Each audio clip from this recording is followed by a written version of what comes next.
सूर्यपुर नाम का एक छोटा सा गांव था। चारों ओर पहाड़, झरने और एक गहरी नदी। गांव के लोग नदी पार जाने के लिए नाव से सहारा लेते थे। उसी गांव में अर्जुन नाम का एक ईमानदार नाविक रहता था, जिसके घर में उसकी पत्नी मीना और बूढ़ी माँ कौशल्या थी। अर्जुन गरीब था पर दिल से बहुत साफ था। काफी हो गया अर्जुन, पूरे 6 महीने होने को आए। आज मेरा पैसा लेकर ही जाऊंगा। सेठ जी, बस कुछ दिन की ही मोहलत और दे दीजिए। काम बहुत मंदा चल रहा है। काम मंदा? यहाँ तो सैलानियों की लाइन लगी रहती है। सच कहूँ तो तू पैसे ही नहीं देना चाहता। नहीं सेठ जी, किस्मत ही फटी पड़ी है। जोड़ता हूँ तो खर्च हो जाता है। माँ बीमार पड़ गई थी, फिर मीना को चोट लग गई। सुन ले, 10 दिन में पैसे नहीं चुकाए तो तेरा घर और नाव दोनों मैं ले लूंगा। तुझे और तेरे घर वाले को धक्का देकर निकाल दूंगा। कब तक ऐसे ही चलता रहेगा अर्जुन? सारे गांव में तुम्हारी बदनामी हो गई है। लोग कहते हैं तुम कमाते नहीं, बस बहाने बनाते हो। मीना, मैं गलत नहीं हूँ। मैं धोखा नहीं कर सकता। दूसरे नाविक सैलानियों से झूठ बोलकर पैसे लूटते हैं। मैं ऐसा नहीं कर सकता मीना। नहीं चाहिए मुझे ईमानदारी में भूखा मरना। अगर ऐसे ही रहा तो घर भी छिन जाएगा। 10 दिन बीत गए। अर्जुन नदी किनारे चुप बैठा था। सपने, उम्मीद सब जैसे ठंडी हवा में उड़ चुके थे। तभी एक बूढ़ा साधु वेदानंद वहाँ आए।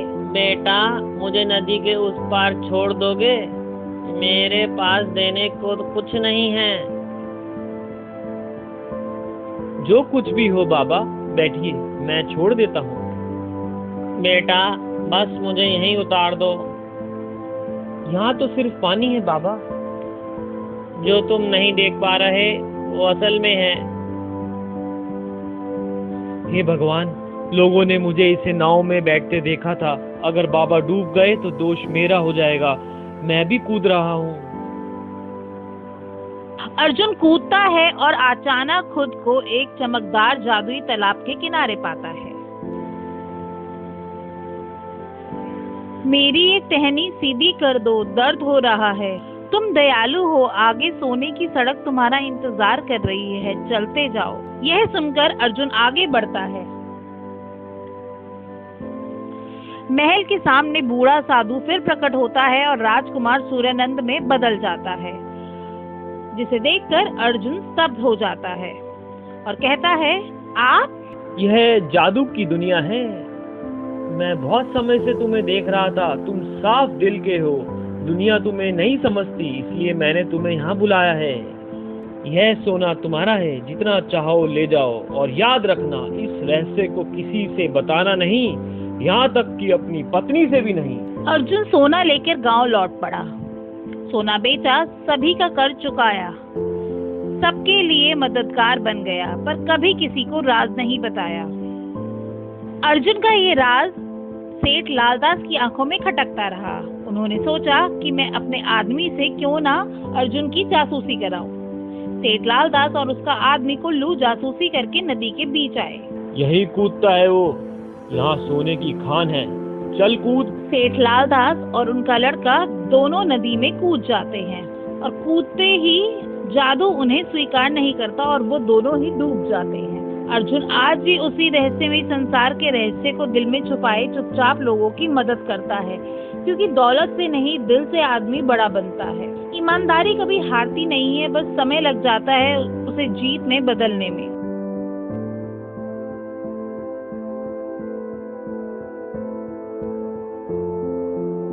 महाभारत का 17वां दिन पूरा मैदान रक्त और धूल से भर चुका था। आज का युद्ध था महान धनुर्धर कर्ण और पांडव पुत्र अर्जुन के बीच। दोनों समकक्ष थे, दोनों ब्रह्मास्त्र से ज्ञाता थे, दोनों वीर, पर आज इतिहास तय होने वाला था। कर्ण का धनुष विजय धनुष चमक रहा था। वह पूरी ताकत से बाण चला रहा था। अग्नि बाण, नाग बाण, ब्रज बाण, हर प्रहार धरती को हिला देता था। परंतु आश्चर्य ये था कि कर्ण के बाण अर्जुन को बहुत नुकसान नहीं पहुंचा पा रहे थे। अर्जुन का गांडीव धनुष गरज रहा था। उसके बाण बिजली की तरह दौड़ रहे थे, कभी कर्ण के रथ के पीछे, कभी कर्ण के रथ को पीछे धकेलते, कभी उसके कवच को काट देते। फिर भी रथ के आसन पर बैठे श्री कृष्ण मुस्कुरा रहे थे। उनके होठों से निकला, वाह कर्ण वाह, क्या अद्भुत पराक्रम है तुम्हारा। अर्जुन चकित रह गए। उन्होंने एक पल के लिए धनुष नीचे किया और बोले, मधुसूदन, ये क्या कह रहे हैं आप? मैं तो आपके सानिध्य में युद्ध कर रहा हूँ, मेरे बाण शत्रु को परास्त कर रहे हैं, फिर भी आप उसकी प्रशंसा कर रहे हैं। श्री कृष्ण मुस्कुराए। उनकी आंखों में करुणा और ज्ञान की गहराई थी। उन्होंने उत्तर दिया, पार्थ, तुम्हारे बाण तीव्र हैं, पर यह मत भूलो कि तुम्हारे रथ पे हनुमान ध्वज लहरा रहा है। तुम्हारे सारथी स्वयं मैं श्री कृष्ण हूँ। तुम्हारे रथ के पहिए वरुण, अग्नि और इंद्र के वरदान से सुरक्षित हैं। जब तुम्हारे बाण निकलते हैं तो उसमें केवल तुम्हारी शक्ति नहीं, त्रिदेवों की ऊर्जा होती है। पर कर्ण, वह अकेला है, उसके पास न मैं हूँ, न हनुमान, न देवताओं का आशीर्वाद। फिर भी वह अपने पराक्रम से तुम्हारे समान युद्ध कर रहा है। क्या यह प्रशंसा योग्य नहीं पार्थ? अर्जुन मौन हो गया। कृष्ण आगे बोले, पार्थ, कर्ण ने जीवन भर अपमान सहा, दान किया और कभी पीछे नहीं हटा। धर्म उसके साथ नहीं है, पर उसकी वीरता अद्भुत है। इसलिए मैं कहता हूँ, वाह कर्ण वाह। अर्जुन ने सिर झुकाया। उसने कहा, केशव, अब समझ आ गया कि आप क्यों कहते हैं कि सच्चा योद्धा वही है जो धर्म से बढ़कर कभी कर्म में महान हो। श्री कृष्ण मुस्कुराए। हाँ पार्थ, युद्ध में शत्रु की वीरता को पहचानना भी धर्म है। कर्ण का जीवन एक सीख है कि पराक्रम और प्रतिभा भी व्यर्थ हो जाती है यदि दिशा अधर्म की हो। और याद रखो, तुम्हारी विजय केवल तुम्हारी नहीं, हनुमान जी की शक्ति और मेरे मार्गदर्शन की भी है। अब अर्जुन ने फिर गांडीव उठाया। हनुमान ध्वज से गर्जना शुरू हुई। जय श्री राम। श्री कृष्ण ने लगाम थामी और बोले, अब अंत समीप है पार्थ। अर्जुन ने दिव्य बाण छोड़ा। आकाश बिजली से चमका और एक ही क्षण में कर्ण का रथ धराशायी हो गया। कृष्ण ने मौन होकर आंखें बंद की। उनकी आंखों से आंसू की एक बूंद गिरी।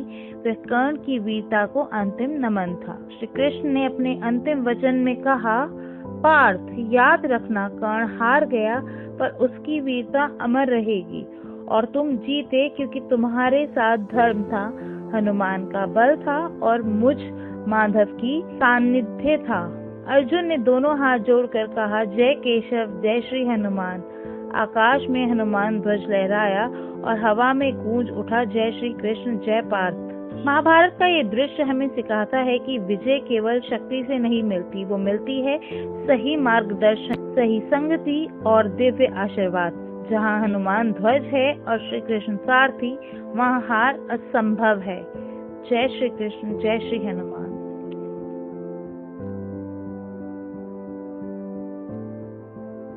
कहते हैं सच्चा जादू किसी चीज में नहीं, हमारे दिल की नीयत में होता है। आज की कहानी भी कुछ ऐसी ही है। एक छोटे से गांव की, जहां एक भोला भाला लड़का हर्ष अपनी माँ और छोटी बहन राधा के साथ रहता था। हर्ष बहुत मेहनती था। सुबह सुबह उठकर अपनी भेड़ बकरियां लेकर जंगल जाता था और शाम को थका मांदा घर लौटता। माँ उसके लिए सादा रोटी सब्जी बनाती। राधा उसके पास बैठकर उसकी बातें सुनती। गरीबी थी लेकिन दिल में संतोष और प्यार भरा था। एक दिन की बात है, जब हर्ष भेड़ बकरियां चराने जंगल गया तो उसने देखा कि एक लकड़हारा उसी पुराने बरगद के पेड़ को काट रहा है, जिसकी छांव में हर्ष रोज बैठकर आराम करता था। हर्ष दौड़कर बोला, अरे भाई, मत काटो इस पेड़ को, इसमें एक चुड़ैल रहती है, अगर तुमने इसे काटा तो वो नाराज हो जाएगी। लकड़हारा डर के मारे कुल्हाड़ी छोड़कर भाग गया। हर्ष मुस्कुराया और बोला, चलो अच्छा हुआ, पेड़ तो बच गया। तभी अचानक हवा तेज चली, पेड़ से सुनहरी रोशनी निकली और एक आवाज गूंजी, हर्ष, तुमने मेरी जान बचाई है। पेड़ की आत्मा सामने आई। उसका रूप बेहद शांत और देवी था। वो बोली, ये लो, ये जादुई घंटी तुम्हारे लिए। जब भी भूख लगे इसे बजाना, तुम जो चाहोगे वही खाना मिलेगा, लेकिन याद रखना इसका जादू सिर्फ दिन में एक बार ही काम करेगा। हर्ष ने हाथ जोड़कर धन्यवाद किया और घंटी लेकर घर लौटा। उस रात उसने माँ और बहन को सारी बात बताई। राधा ने उत्सुक होकर कहा, भैया चलो अभी बजाते हैं। हर्ष मुस्कुराया, ठीक है। उसने धीरे से घंटी बजाई, टन टन, और तभी उसके सामने गर्मा गर्म खाना प्रकट हो गया। सुनहरी थालियां, मिठाइयाँ, पराठे, सब कुछ। तीनों खुशी से झूम उठे। माँ बोली, बेटा भगवान ने आज हमारी सुन ली। अब रोज शाम को हर्ष घंटी बजाता और घर में खुशियाँ लौट आई। माँ और बहन तृप्त होकर खिलखिलाने लगी, लेकिन धीरे धीरे एक छोटी सी बात ने घर की शांति तोड़ दी। एक दिन माँ और राधा ने हर्ष के बिना घंटी बजा दी और सारा खाना खा लिया।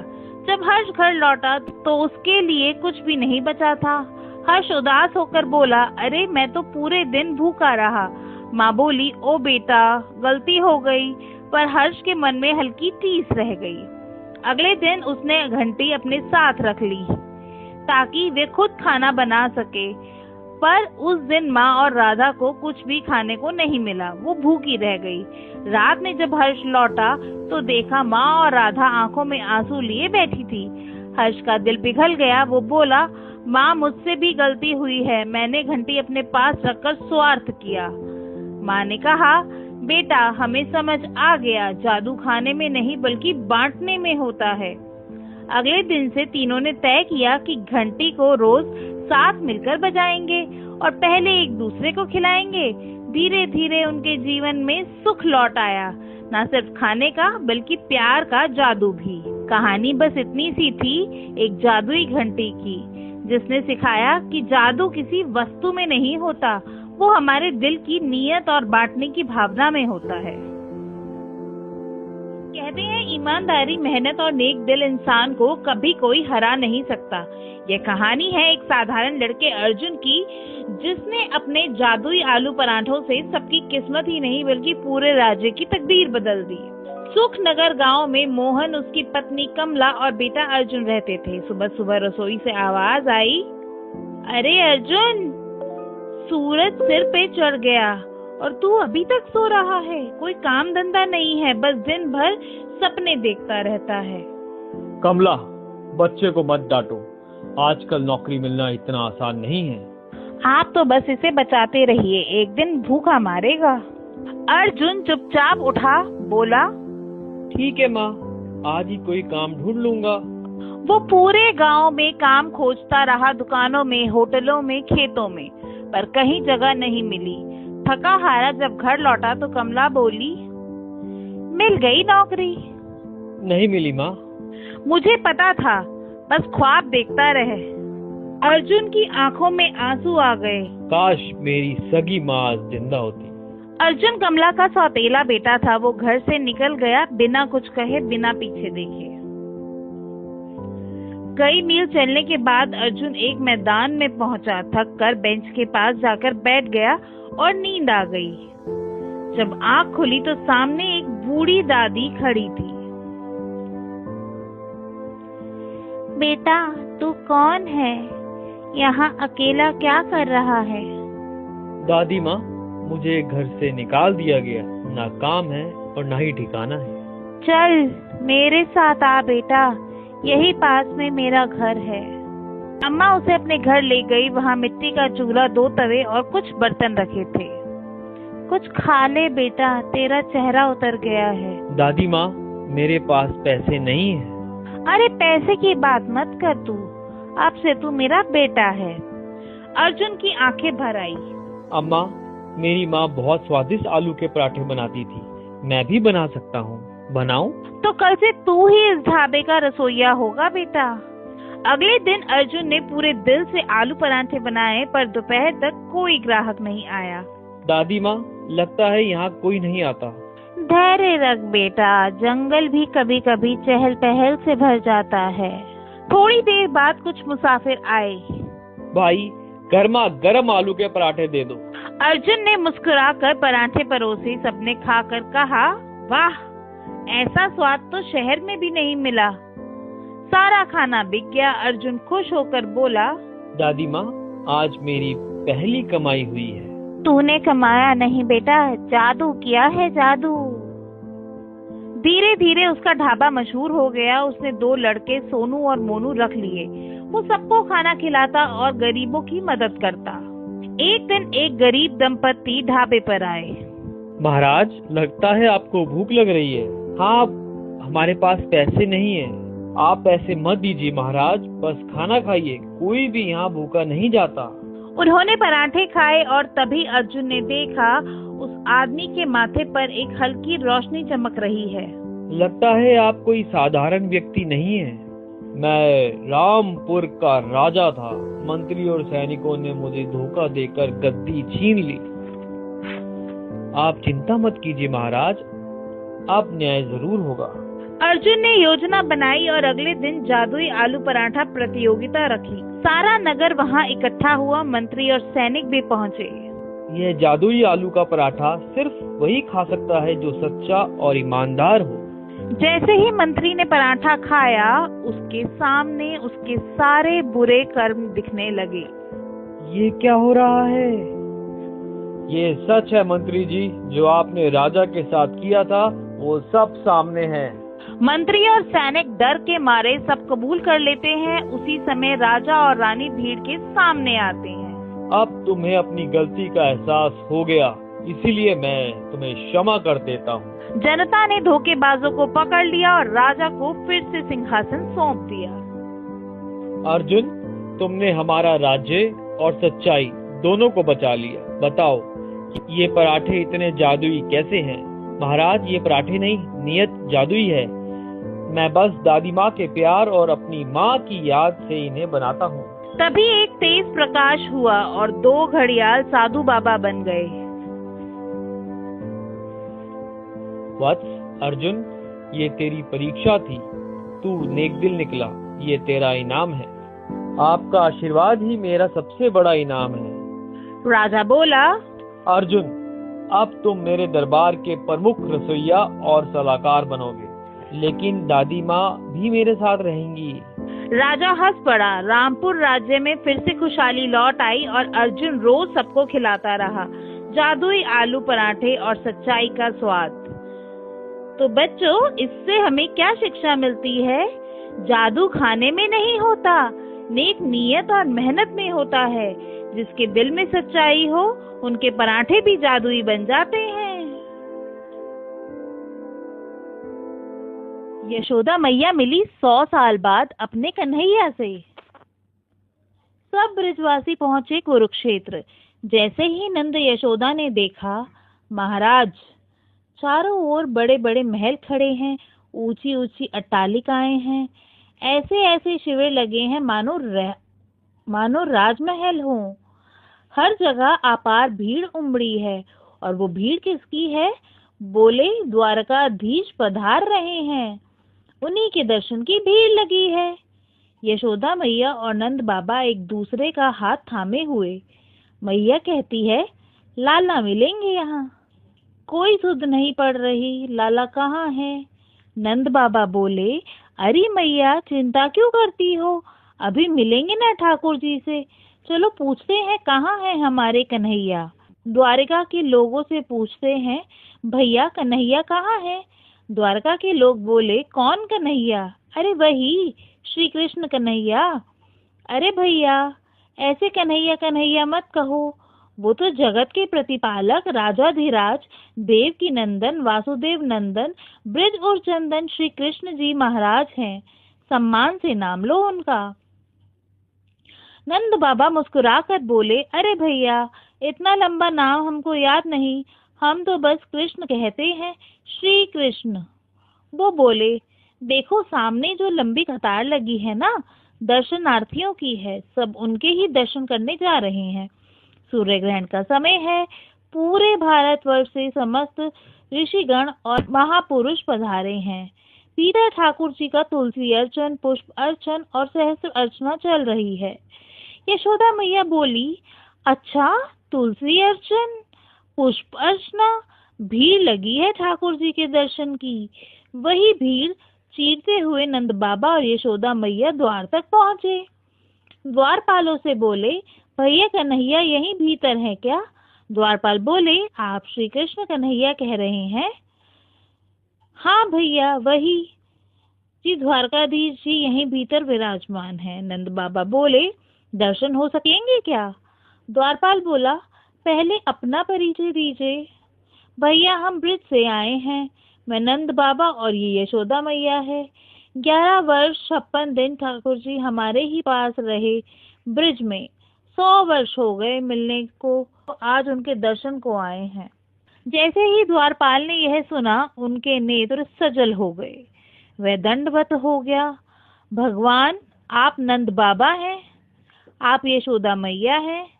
जी प्रभु, आपसे मिलना वर्णन के योग्य नहीं। हमारी द्वारिका में भले ही ठाकुर जी देवकी वासुदेव के पुत्र हैं, पर आज भी जब जन्माष्टमी आती है, पूरी द्वारका गीत गाती है। नंद घर आनंद भयो, जय कन्हैया लाल की। यशोदा के लाला भयो, जय कन्हैया लाल की। स्वयं देवकी वासुदेव भी यही कीर्तन करते हैं।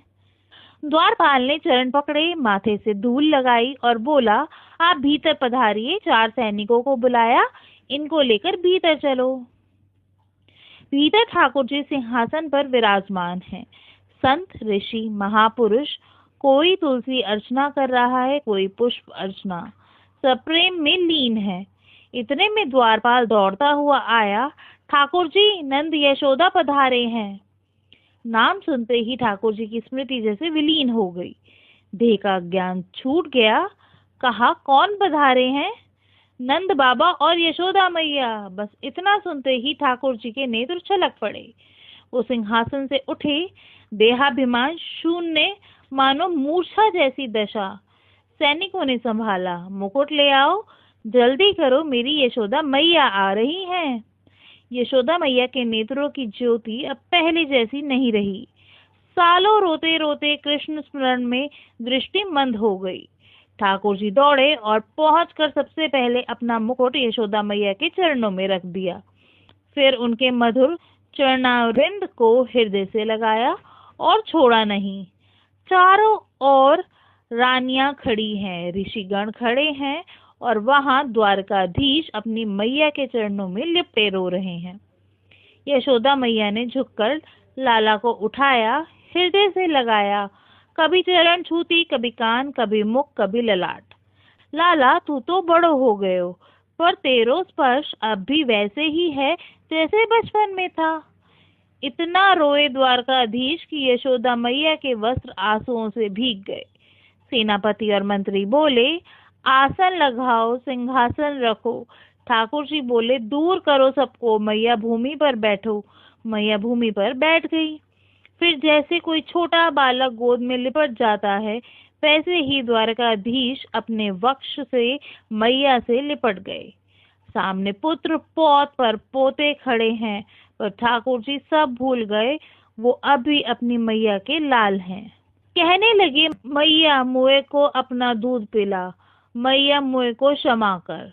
तेरो वचन दे के गयो, पर लौट के न आयो। द्वारका के लोग यह दृश्य देखकर सोच में पड़ गए, क्या हम सच में द्वारकाधीश से प्रेम करते हैं? क्योंकि आज जो प्रेम है वह तो केवल मातृत्व का है, ब्रिज का प्रेम है।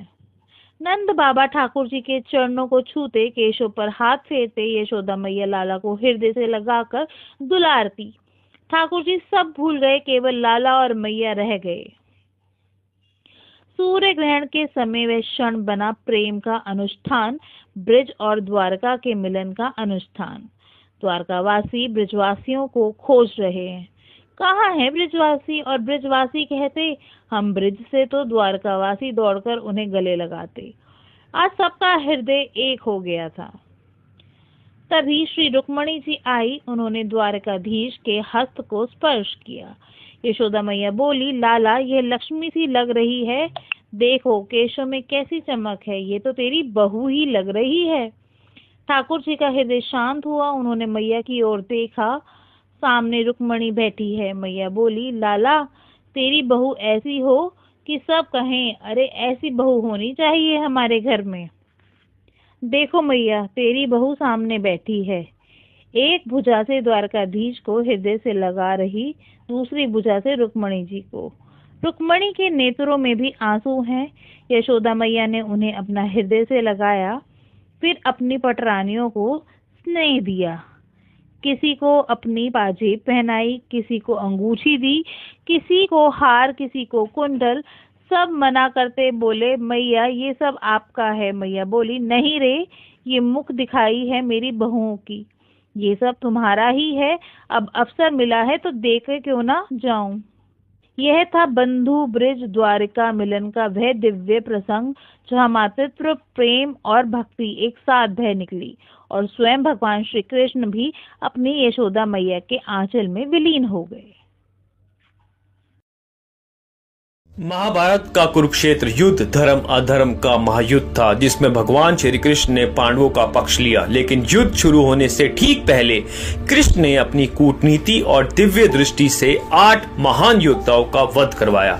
यह कोई संयोग नहीं था, बल्कि एक सुनियोजित रणनीति थी। इन योद्धाओं का वध इसलिए करवाया गया ताकि कौरव सेना कमजोर हो जाए, पांडवों की जीत सुनिश्चित हो और अधर्म के प्रमुख प्रतीक नष्ट हो जाएं। ये योद्धा कौरव पक्ष के थे और युद्ध में अजय सिद्ध हो सकते थे। आए इन 8 योद्धाओं के नाम, उनके वध की कहानी और कारणों को विस्तार से जाने। शल्य कौन थे? माद्री के भाई, नकुल सहदेव के मामा और मद्र देश के राजा। वे एक कुशल रथी और योद्धा थे। वध कैसे हुआ? युद्ध से पहले कृष्ण ने शल्य को पांडव पक्ष में लाने की कोशिश की, लेकिन दुर्योधन ने उन्हें रास्ते में अतिथि सत्कार का बहाना बनाकर अपना पक्ष जीत लिया। अंततः युद्ध के दौरान कर्ण के बाद वे कौरव सेनापति बने, लेकिन कृष्ण की योजना से युधिष्ठिर ने शल्य को युद्ध भूमि में परास्त कर दिया। क्यों मरवा दिया? शल्य एक महान रथी थे जो कर्ण के सारथी बनकर अर्जुन को कठिनाई पहुंचा सकते थे। उनका वध पांडवों की रणनीति को मजबूत करने के लिए जरूरी था। कृष्ण जानते थे कि शल्य की चालाकी कौरवों को मजबूत बनाएगी। जयद्रथ कौन थे? द्रौपदी के स्वयंवर में अपहरण का आपराधिक सिंधु राजा और धृतराष्ट्र के समधी। वध कैसे हुआ? युद्ध के 14वें दिन जयद्रथ ने चक्रव्यूह में अभिमन्यु की हत्या में सहयोग किया था। कृष्ण ने सूर्यास्त का भ्रम पैदा कर अर्जुन को जयद्रथ तक पहुंचाया और अर्जुन ने उनका सिर काट दिया। क्यों मरवा दिया? जयद्रथ अधर्म का प्रतीक थे। उनका वध अभिमन्यु की मौत का बदला था और कौरवों के मनोबल को तोड़ने के लिए कृष्ण ने इसे सुनिश्चित किया था ताकि पांडवों का विश्वास बढ़े।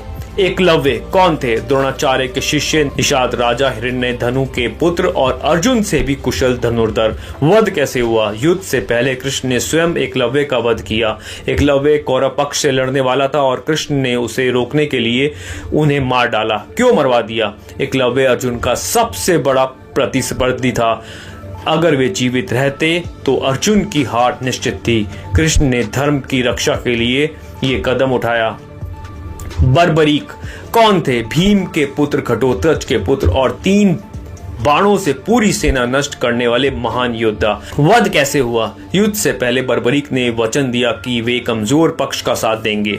कृष्ण ने क्षत्रिय वेश में उनका परीक्षण लिया और उनकी शक्ति देखकर उनका शीश दान मांग लिया। बर्बरीक का सिर युद्ध देखने के लिए एक पहाड़ी पर रखा गया। क्यों मरवा दिया? बर्बरीक की शक्ति से युद्ध अनंत काल तक चल सकता था। उनका वध पांडवों की जीत के लिए आवश्यक था, अन्यथा कौरव हमेशा मजबूत रहते। सुपचिना कौन थे? कंबोज देश के राजा, कौरवों के प्रमुख सहयोगी। वध कैसे हुआ? युद्ध के दौरान अर्जुन ने यम के भ्रम में सुदृष्णा को मार दिया। कृष्ण ने इस भ्रम को पैदा करने में सहायता की। क्यों मरवा दिया? सुदृष्णा की वीरता कौरव सेना को मजबूत रखती। उनका वध पूर्वी मोर्चे पर पांडवों को फायदा पहुंचाने के लिए था। भूरिश्रवा कौन थे? बलि के पुत्र, वृक्ष पर्वा के पौत्र और सत्यकी के शत्रु। वध कैसे हुआ? युद्ध के दौरान सत्यकी और भूरिश्रवा के बीच पुरानी शत्रुता भड़की। कृष्ण ने सत्यकी को निर्देश दिया कि वे भूरिश्रवा को पहले मार दे, अन्यथा सत्य की हार हो जाती। क्यों मरवा दिया? भूरिश्रवा कौरव पक्ष के वरिष्ठ योद्धा थे। उनका वध सत्य की रक्षा और पांडव सेना के संतुलन के लिए। अलायुद्ध कौन थे? राक्षस योद्धा, घटोत्कच का शत्रु। वध कैसे हुआ? युद्ध के 14वें दिन रात्रि में घटोत्कच ने अलायुद्ध को मार गिराया। कृष्ण ने घटोत्कच को प्रोत्साहित किया, क्यों मरवा दिया? अलयुद्ध राक्षसी शक्तियों का प्रतीक था। उनका वध कौरवों के असुर समर्थकों को कमजोर करने के लिए था। अलम्भशु कौन थे? राक्षस योद्धा इरावन का हत्यारा। वध कैसे हुआ? युद्ध के 8वें दिन अलम्भूषा ने इरावन अर्जुन के पुत्र को माया से मार डाला। बाद में घटोत्कच ने बदला लिया और अलम्भूषा को युद्ध भूमि में मार दिया। क्यों मरवा दिया? अलम्भूषा अधर्मी राक्षस था जिसमें युद्ध नियम तोड़े। उनका वध इरावन की मौत का प्रतिशोध और पांडवों के मनोबल के लिए ये 8 योद्धा कौरव पक्ष के अष्ट महारथी 8 प्रमुख रथी थे जो युद्ध में पांडवों को नष्ट कर सकते थे। श्री कृष्ण जो विष्णु के अवतार थे, इनका वध इसलिए करवाया क्योंकि धर्म की रक्षा, धर्म के ये प्रतीक जीवित रहते तो पांडव हार जाते और कलयुग की शुरुआत जल्दी हो जाती। कर्म का सिद्धांत कृष्ण ने गीता में कहा, कर्म करो, फल की चिंता मत करो। ये वध युद्ध को संतुलित करने का माध्यम था। कौरवों का पतन, दुर्योधन की सेना इन योद्धाओं पर निर्भर थी। इनका बिना कौरव कमजोर पड़ गए। महाभारत सिखाता है कि युद्ध में कूटनीति जरूरी है, लेकिन अंत में धर्म ही जीतता है। अगर कृष्ण न होते तो पांडवों की हार निश्चित थी। ये कथा हमें सिखाती है कि जीवन में भी बुराई को समय रहते रोकना चाहिए। ये पूर्ण स्क्रिप्ट जो महाभारत के विभिन्न खंडों पर आधारित है। अधिक विस्तार के लिए व्यास महाभारत पढ़ें। श्री कृष्ण केवल पांडवों के सारथी नहीं बल्कि धर्म के रक्षक थे। योद्धाओं का वध उनकी कूटनीति का हिस्सा था जिसका आधार था भागवत गीता का संदेश, कर्म करो, फल की चिंता मत करो। श्री कृष्ण ने हर कदम सोच समझ कर उठाया। जयद्रथ का वध अभिमन्यु के लिए न्याय था। एकलव्य और बारबरी कांड युद्ध को संतुलित रखने के लिए था। इन 8 योद्धाओं के वध ने कौरव सेना का मनोबल तोड़ दिया। शल्य के बिना कर्ण असहाय हो गया। जयद्रथ की मृत्यु ने दुर्योधन को क्रोधित किया, लेकिन उसकी सेना में भय फैल गया। एकलव्य और बर्बरीक जैसे अजय योद्धाओं का अंत होने से कौरवों की शक्ति कमजोर पड़ी। दूसरी ओर पांडवों का आत्मविश्वास बढ़ा। अर्जुन, युधिष्ठिर और घटोत्कच को कृष्ण की रणनीति पर भरोसा हो गया। इन वधों ने कौरवों के अधर्मी गठबंधनों को चकनाचूर कर दिया और पांडवों की जीत का मार्ग प्रशस्तित हुआ। श्री कृष्ण की कूटनीति ने महाभारत को धर्म की जीत का प्रतीक बनाया। इन 8 योद्धाओं का वध केवल युद्ध की शुरुआत थी जिसने अधर्म का अंत और धर्म की स्थापना की। गीता का यह संदेश आज भी प्रासंगिक है। धर्म के लिए सही समय पर सही कदम उठाना जरूरी है। श्री कृष्ण इन 8 योद्धाओं के वध ने कौरव सेना का मनोबल तोड़ दिया। शल्य के बिना कर्ण असहाय हो गए। जयद्रथ की मृत्यु ने दुर्योधन को क्रोधित किया, लेकिन उसकी सेना में भय फैल गया था। दूसरी ओर पांडवों का आत्मविश्वास बढ़ा। अर्जुन, युधिष्ठिर और घटोत्कच को कृष्ण की रणनीति पर भरोसा हो गया। इन वधों ने कौरवों के अधर्मी गठबंधन को चकनाचूर कर दिया और पांडवों की जीत का मार्ग प्रशस्त हुआ।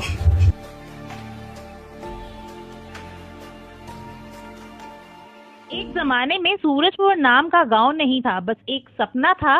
एक सपना जिसमें मिठास सिर्फ खाने में नहीं बल्कि लोगों के दिलों में होती थी। इस कहानी की शुरुआत होती है एक रहस्यमयी व्यक्ति से जो अपने हाथों में सिर्फ मिठाई नहीं बल्कि भविष्य की चाबी लेकर आया था। उसका नाम था रोशन और उसकी मिठाई में था एक जादू जो बदल सकता था किसी की पूरी जिंदगी। लेकिन क्या आप जानते हैं कि इस जादू के पीछे एक बड़ी कहानी छिपी थी? आओ आओ, खास घी की गर्मा गर्म रसगुल्ले एक बार खाओगे तो बार बार याद करोगे। इतनी तारीफ कर रहा है भाई, जरा चखते हैं। अरे बिल्कुल, अभी अभी कढ़ाई से निकाले हैं, मजा आ जाएगा। गांव वाले उसके रसगुल्ले बड़े चाव से खाने लगे, लेकिन उन्हें नहीं पता था कि इन रसगुल्लों में छुपा है एक बड़ा रहस्य। गांव का अर्जुन भी मिठाई लेकर घर गया। रात को जब वह सोया तो उसे अजीब सा सपना आया। अरे ये क्या, पूरे गांव के बतखें मेरे पीछे क्यों दौड़ रही हैं? सुबह अर्जुन जब रोशन से मिला तो उसने हंसते हुए मजाक किया। ध्यान रखना अर्जुन भैया, कहीं सच में गांव के बतखें आपके पीछे ना पड़ जाएं। और जैसे ही अर्जुन अपने घर पहुंचा, सचमुच सारे बतखें उसके पीछे दौड़ पड़े। अर्जुन डर के मारे भागने लगा और रोशन जोर जोर से हंसने लगा। गांव की 2 सहेलियां नीलम और रिया रोशन की मिठाई के बारे में सुनकर उसके पास पहुंची। नीलम उत्सुकता से, रोशन भैया, सुना है आपकी मिठाई खाने से भविष्य दिखाई देता है, क्या ये सच है? अरे नहीं नहीं, मैं तो बस साधारण सा मिठाई वाला हूँ। लेकिन अगले दिन सुबह जब नीलम और रिया मिली तो दोनों के पास अजीब किस्से थे। रिया चौंक कर बोली, नीलम, मैंने सपना देखा कि तेरी शादी एक 90 साल के बूढ़े से हो रही है। नीलम हैरान होकर बोली, और मैंने सपना देखा कि तू बोर्ड परीक्षा में फेल हो गई और कुएं में कूदकर जान दे दी। दोनों सहेलियां पहले हंसी में टाल देती हैं, लेकिन उन्हें नहीं पता था कि ये सपने सच होने वाले हैं। कुछ ही दिनों बाद नीलम के घर शादी की तैयारियां शुरू हो गई। नीलम रोते हुए, नहीं, ये तो वही है, वही बूढ़ा आदमी जैसा रिया ने सपने में देखा था। और जब शादी शुरू होने वाली थी तभी अचानक रोशन पुलिस लेकर आ पहुंचा। रुक जाइए, ये शादी नहीं हो सकती। ये आदमी लड़कियों की तस्करी करता है, हमें इसकी तलाश थी। पुलिस ने उस बूढ़े आदमी को पकड़ लिया और नीलम की शादी रुक गई। रोशन ने नीलम की जिंदगी बचा ली। आप कौन हैं? बार बार सही समय पर हमें बचा कैसे लेते हैं? अरे, मैं तो बस मिठाई वाला हूँ। लेकिन तभी नीलम को याद आया कि रिया फेल हो गई है और कुएं में कूदने जा रही है। रोशन भैया, जल्दी चलो, रिया खतरे में है। रोशन तुरंत रिया के माता पिता को कुएं तक भेजता है। वे समय पर पहुंचकर रिया की जान बचा लेते हैं। नीलम अब रोशन की हकीकत जानने के लिए उसका पीछा करने लगी। एक रात उसने देखा कि एक आदमी को मिठाई खाने के बाद सपना आया था कि उसके घर चोरी होगी, और सचमुच आधी रात को 2 चोर उसके घर घुस गए। हाथ ऊपर, तुम लोग पकड़े गए। लेकिन यह सब रोशन की मदद से हुआ। नीलम ने वही रोशन से सच्चाई पूछी। अब और झूठ मत बोलो, आखिर तुम कौन हो? ठीक है, मैं तुम्हें सब सच बताता हूँ। मैं भविष्य से आया हूँ। असल में मैं एक वैज्ञानिक था। मैंने टाइम मशीन बनाई थी, लेकिन गलती से इस समय में फंस गया। मेरी मिठाई में एक खास तत्व है, उसे खाने वाले को अपना भविष्य दिखाई देता है। मैं यह इसलिए करता हूँ ताकि लोगों को उनके आने वाले खतरों से बचा सकूं। तो आप एक टाइम ट्रैवलर हो? हाँ, लेकिन अब शायद मैं अपने समय में कभी लौट ना पाऊँ। चिंता मत करो, आपका राज मैं किसी को नहीं बताऊंगी। धन्यवाद नीलम। और हाँ, अब से तुम मेरे लिए हमेशा मुफ्त में मिठाई खा सकती हो। और इस तरह रोशन, जो सिर्फ एक मिठाई वाला लगता था, दरअसल एक टाइम ट्रैवलर निकला। उसकी मिठाई में छुपा था भविष्य देखने का राज। नीलम और रिया ने उससे एक बड़ी सीख ली कि सच्चाई और अच्छाई ही सबसे बड़ी ताकत है। ढोलकपुर गांव में सुरेश नाम का एक लड़का रहता था। उसे चित्रकारी का बहुत शौक था। वह हमेशा चित्र बनाता रहता था। एक दिन जब वह चित्र बना रहा था तभी उसकी मुलाकात एक बूढ़ी औरत से हुई। बेटा, ये पेंसिल तुम्हारे लिए है, लेकिन याद रखना, इससे केवल गरीब और जरूरतमंदों के लिए ही चित्र बनाना। और अगर कभी तुम्हें मेरी मदद की जरूरत पड़े तो इस पेंसिल से मुझे चित्रित कर लेना। इतना कहकर बूढ़ी औरत गायब हो गई। सुरेश ने उत्सुकता से पेंसिल उठाई और एक आम बनाया। वाह, ये तो कमाल है। उसकी आंखें चमक उठी क्योंकि आम असली आम में बदल चुका था। उसने फिर एक कुत्ता बनाया और वह भी असली बन गया। सुरेश समझ गया कि यह कोई साधारण पेंसिल नहीं बल्कि जादुई पेंसिल है। उसने पेंसिल से भोजन, अनाज और कपड़े बनाए और गांव के गरीब लोगों को देने लगा। लोग उससे बहुत खुश थे। खबर राजा तक जा पहुंची। उन्होंने सुरेश को बुलाया। शाही बगीचे के लिए एक सोने का पेड़ बनाओ और अपनी पेंसिल मुझे दे दो। महाराज, मैं केवल गरीबों के लिए ही चित्र बनाता हूँ। आप तो पहले से ही बहुत अमीर हैं। यह सुनकर राजा गुस्से से लाल हो गया। उसने पेंसिल छीन ली और खुद एक सोने का पेड़ बनाने की कोशिश की, लेकिन पेड़ असली में नहीं बदला। मंत्री ने भी कोशिश की पर सब व्यर्थ रहा। सुरेश, अब तुम्हें मेरी बात माननी होगी, वरना मैं तुम्हें जेल में डाल दूंगा। सुरेश परेशान हुआ पर समझदारी से काम लिया। उसने पेंसिल से बूढ़ी औरत का चित्र बनाया और वह प्रकट हो गई। महाराज, आपके पास पहले से ही धन दौलत है, पर सुरेश गरीबों के लिए खुशियाँ बांट रहा है। यह पेंसिल इसके समर्पण और ईमानदारी की वजह से उसे मिली थी। किसी और के हाथ में यह जादू काम नहीं करेगा। राजा को अपनी गलती का एहसास हुआ। उसने सुरेश से माफी मांगी और उसे इनाम भी दिया।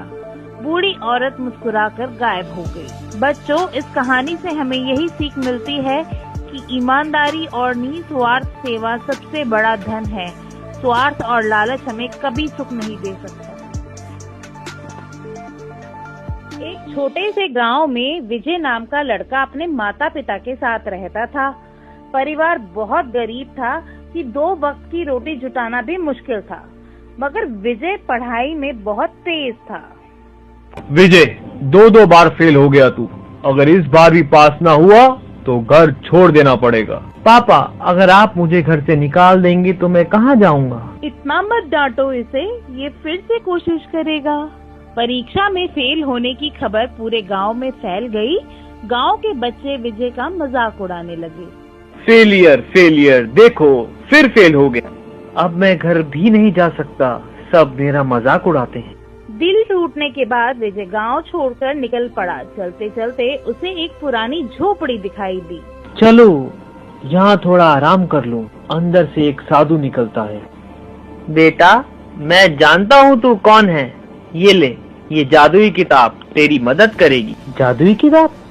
ये मुझे कैसे मदद करेगी साधु महाराज? समय आने पर किताब तुझे रास्ता दिखाएगी पुत्र।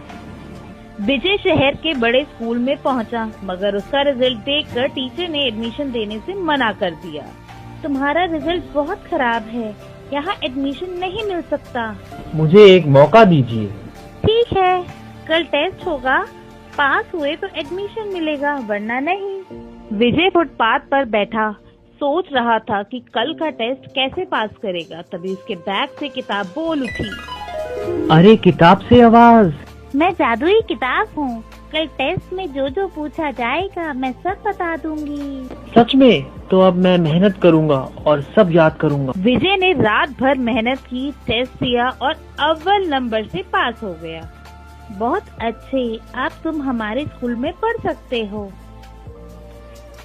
धीरे धीरे विजय ने पढ़ाई जारी रखी और लॉ कॉलेज में भी अव्वल आया। सालों की मेहनत के बाद वह बड़ा जज बन गया। जज बनने के बाद विजय का पहला केस शुरू हुआ और हैरानी की बात यह थी कि आरोपी कोई और नहीं बल्कि उसका अपना पिता था। ये तो मेरे पिताजी हैं। जज साहब, मैंने कोई गुनाह नहीं किया, मुझे बचा लीजिए। सबूत कहाँ है? जब तक सबूत नहीं मिलता अदालत किसी निर्दोष को सजा नहीं दे सकती। कोई सबूत न मिल पाने पर विजय ने अपने पिता को बरी कर दिया। फैसले के बाद विजय अपने गांव लौटा। पूरा गांव हैरान था कि एक बड़ा जज उनके बीच खड़ा है। जज साहब, आप यहाँ क्यों आए हैं? तुम सबने मुझे फेलियर कहा था, आज मैं जज बनकर लौटा हूँ। बेटा विजय, तू ही है ना? मुझे माफ कर दे। पिताजी, आपकी मेहनत और त्याग से ही आज मैं यहाँ तक पहुँचा हूँ। और इस तरह विजय ने न केवल अपने पिता को निर्दोष साबित किया बल्कि पूरे गांव को यह सिखाया कि मेहनत और लगन से इंसान किसी भी हालत में अपनी किस्मत बदल सकता है। बहुत समय पहले सूरजपुर नाम का एक गांव में 2 भाई रहते थे। बड़ा भाई दीपक और छोटा भाई मोहन था। दीपक बहुत अमीर था पर स्वभाव से कंजूस और स्वार्थी था।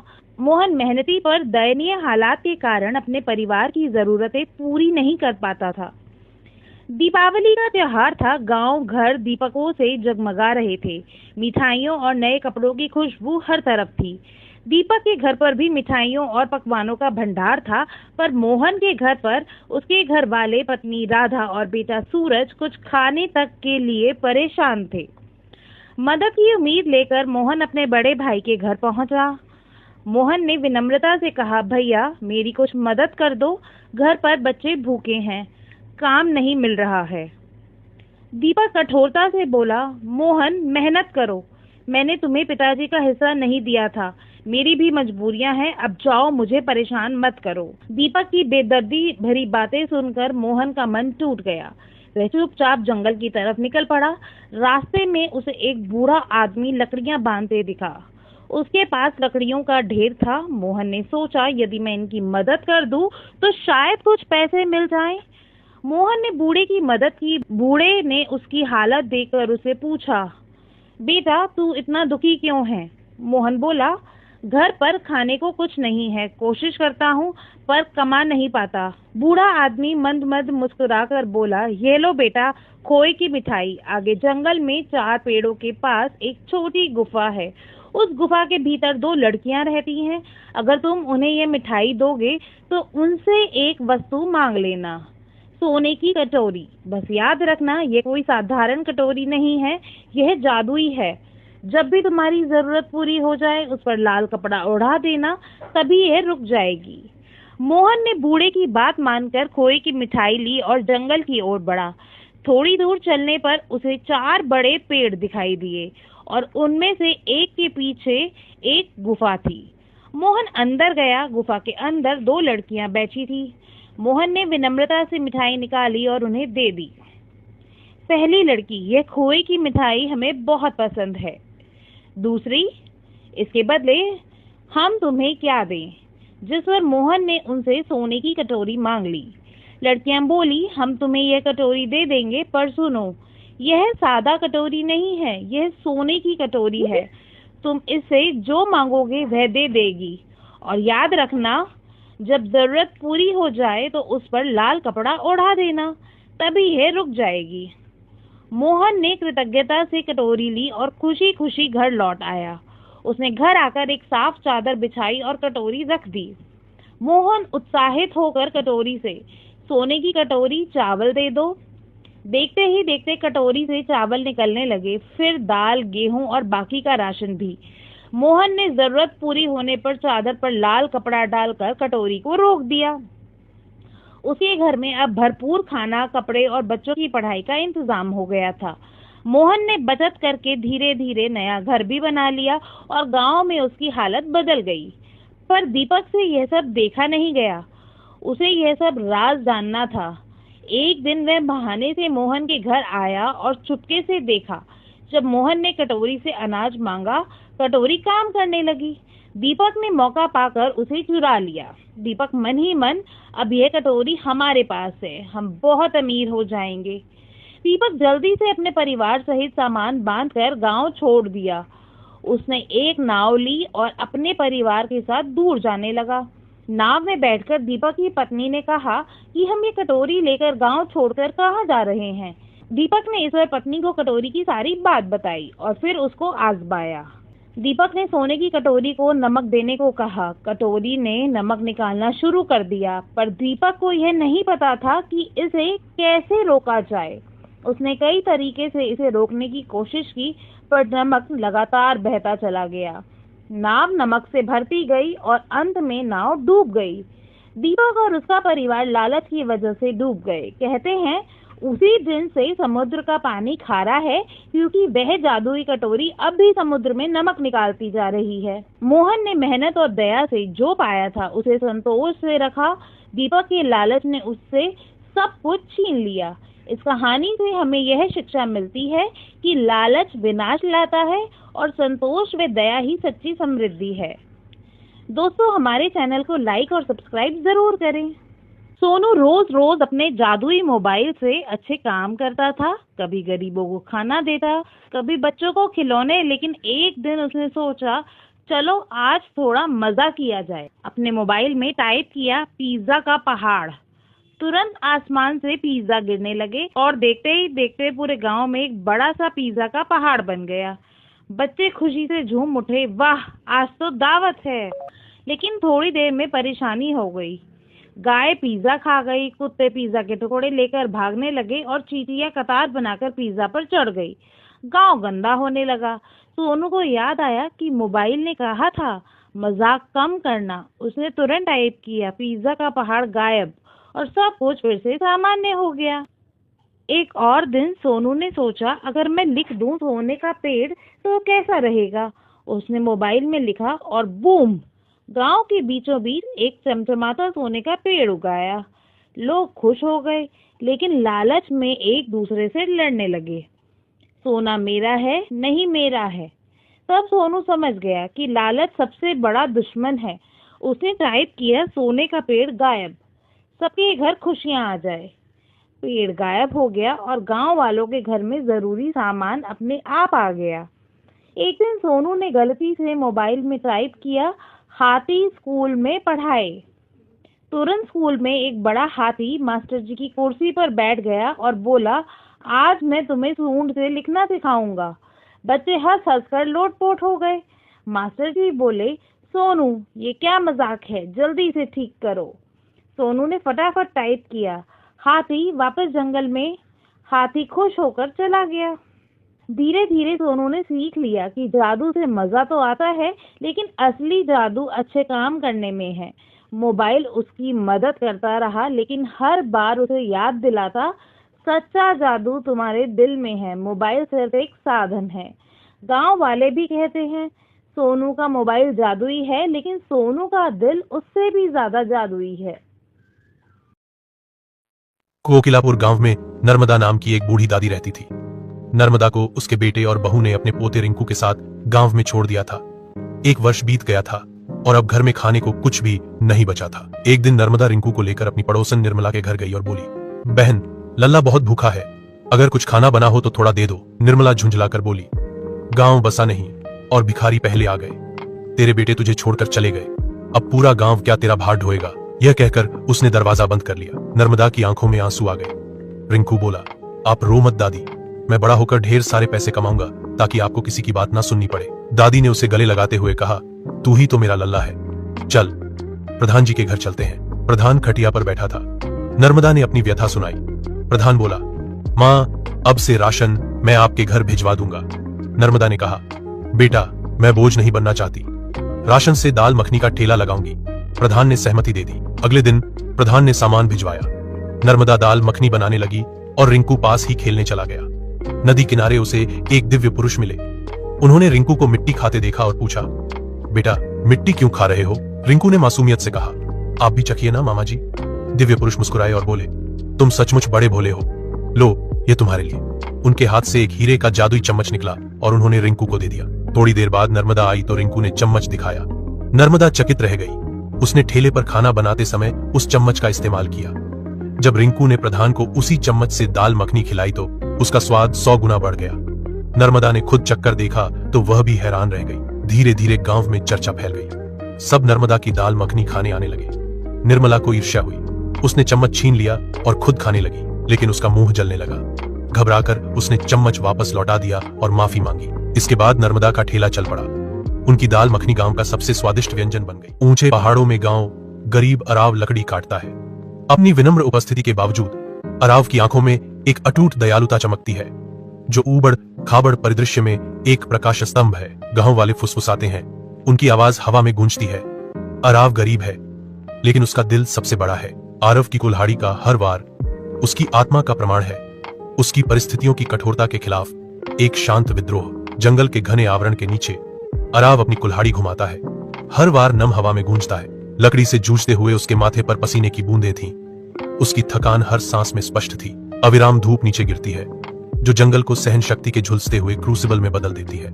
मांसपेशियों में खिंचाव और दर्द होता है, फिर भी अराव एक अदृश्य शक्ति से प्रेरित होकर आगे बढ़ता है। कुल्हाड़ी का हर वार उसकी इच्छा का प्रमाण है। जंगल के दमनकारी आलिंगन के खिलाफ एक अवज्ञा, वह काम करना जारी रखता है। प्रकृति की शक्ति के खिलाफ एक मूक संघर्ष में बंद एक अकेला व्यक्ति। घने चंदवा से सूरज की रोशनी छनकर आती है, जो जंगल की शांत गहराई को रोशन करती है। अराव एक खुली जगह के किनारे पर रुक जाता है। उसकी निगाहें बुजुर्ग संतों के एक समूह की ओर खिंची चली जाती हैं। सन्यासी शांत ध्यान में बैठे हैं। उनके चेहरे शांत और स्थिर हैं, चिंतन में खोए हुए हैं। अराव सम्मान पूर्वक दूरी से देखता है, यह ध्यान रखते हुए कि उनकी पवित्र प्रथा में कोई बाधा न आए। जंगल अपनी सांस रोकता है। स्थिरता और गहन चिंतन का एक अभयारण्य। सूर्य की किरणें प्राचीन वन चंदवा से होकर गुजरती हैं। शांत एकांतवास को प्रकाश और छाया के मोज़ेक में रंगती है। अरव शांतिपूर्ण ध्यान में बैठता है। उसका थका हुआ चेहरा स्थिरता के बीच एक कठिन प्राप्त शांति को दर्शाता है। हवा चीड़ और नम मिट्टी की गंध से भरी हुई है। प्रकृति की शांति का एक सिम्फनी। शिज्ञानी आंखों से आरव को देखते हैं। उनकी उपस्थिति हरे भरे और डेप्थ्स में ज्ञान का प्रतीक है। मेरे बेटे, तुम्हारे चेहरे पर थकान है, लेकिन तुम्हारे दिल में शांति है। मुझे बताओ, तुम्हें क्या परेशान करता है? शे ने पूछा। उनकी आवाज पेड़ों के माध्यम से धीरे से गूंज रही थी। घने जंगल के आवरण से सूरज की किरणें छनकर आती हैं, जो एक एकांत आश्रम को रोशन करती हैं। अरव शांत चिंतन में बैठा है। उसकी भौहें चिंता से गहरी मुड़ी हुई हैं। एक भारी बोझ उसके दिल पर है। पास के गांव की परेशानियां उसके थके हुए चेहरे पर अंकित है। उसकी आवाज दुख से भरी हुई शांत जंगल में गूंजती है। मैं गांव के बच्चों की गरीबी, भूख और उनकी निरक्षरता से बोझिल हूं। जंगल के हृदय में हवा अनकही बुद्धि से भरी हुई है, जैसा कि सबसे बड़े तपस्वी अपने थैले में हाथ डालते हैं। वह एक बैग निकालता है जो एक अलौकिक प्रकाश से चमकता है। घने चंदवा से छनकर आने वाली धब्बेदार धूप को पकड़ता है। वह बैग आरव को देता है। उसकी आंखें गंभीर चेतावनी से भरी हुई हैं। आरव, यह एक जादुई बैग है। यह जो भी आवश्यक होगा वह उत्पन्न करेगा, लेकिन याद रखें, साधु की आवाज गंभीरता से गूंजती है, हमेशा इसका उपयोग अच्छे के लिए करें। अरव अपने घर में कदम रखता है। उसके हाथ में बैग का वजन भारी है, जो उम्मीद और निराशा का प्रतीक है। वह बैग को कसकर पकड़ता है। उसकी भौहें चिंता से सिकुड़ी हुई हैं और उसके होंठों पर एक मूक विनती बन रही है। अरव की आवाज लालसा से कांपती है। जब वह फुसफुसाता है, काश मां के लिए कुछ खाना होता। एक पल में बैग हिलने लगता है। अंदर से एक जादुई गर्मी निकलती है। एक चमकदार चमक बैग से फैलती है, क्योंकि गर्म रोटियां और जीवंत सब्जियां प्रकट होती हैं, जो उसकी हार्दिक इच्छा का उत्तर है। आरवी अवाक विस्मय से देखता है। उसकी आंखें भोजन के चमत्कारी प्रकटन पर विस्मय और राहत के मिश्रण से चौड़ी हैं। अपने घर के अंदर अरव विचारों के सागर में खोया हुआ है। उसकी भौहें चिंता से सिकुड़ी हुई हैं। एक शांत इच्छा उसके होठों से निकलती है, लालसा से भरी। काश गांव के बच्चों के पास पढ़ने के लिए किताबें होती। उसका हाथ एक फटे हुए बैग की ओर बढ़ता है, बदलाव का एक मौन वादा। बैग के अंदर से आशा की किरण निकलती है। किताबों और नोटबुक का ढेर ज्ञान और रोमांच का वादा करता है। ये किताबें अरव के समर्पण का प्रमाण है, जो युवा दिमागों को प्रेरित करने के लिए तैयार है। उज्ज्वल चौकस सूरज के नीचे गांव उत्सुकता से जागता है। आरव आगे बढ़ता है। उसकी छवि आशावादी क्षितिज के खिलाफ बनी है। आश्चर्य ने ग्रामीणों के चेहरों पर रंग भर दिया, क्योंकि आरव ने अपना उदार कार्य शुरू किया। किताबें और खाना हाथ बदलते हैं, साधारण क्षणों को असाधारण में बदल देते हैं। अविरत धूप के नीचे धूल के बवंडर आरव और एक लालची आदमी के चारों ओर सूखे गांव में नाचते हैं। लालची आदमी आगे बढ़ता है। उसकी छाया आरव पर मंडरा रही है। उसकी आंखों में खतरा है। मुझे वह बैग दो, लालची आदमी गुर्राया। उसकी आवाज लालच से भरी हुई थी। मैं इसमें से सोना और चांदी ले लूंगा और अमीर बन जाऊंगा। आरव का छोटा सा शरीर कांपता है, लेकिन बैग पर उसकी पकड़ मजबूत होती है। उंगलियां फटी हुई कपड़े के खिलाफ हड्डी सफेद होती हैं। आरव की आंखों में अवज्ञा भड़कती है, क्योंकि वह लालची आदमी की आंखों से सीधे मिलता है। नहीं, आरव घोषित करता है। डर के बावजूद उसकी आवाज दृढ़ है। झुलसाने वाले लालच के खिलाफ एक शब्द। रात के आवरण में एक लालची आदमी दुबका हुआ है। उसकी आंखें लालच से चमक रही हैं, क्योंकि वह एक अकेले बैग पर नजर रखता है। वह अड़ियल पट्टियों से जूझता है और तनावग्रस्त होता है। उसके गुप्त नजरें उसके अपराध बोध से भरी मंशाओं को उजागर करती हैं। अंतिम हताश झटके के साथ बैग फट जाता है, जिसमें खाली जगह और टूटी हुई उम्मीदों के सिवा कुछ नहीं दिखता। उसका चेहरा निराशा और भ्रम के एक भद्दे मुखौटे में बदल जाता है, क्योंकि कथावाचक के शब्द रात में गूंजते हैं। यह बैग केवल एक शुद्ध हृदय वाले व्यक्ति के लिए है। अराव, बोझिल होते हुए भी आशावादी, एक साधारण सा बैग संघर्षरत गांव के दिल में ले जाता है।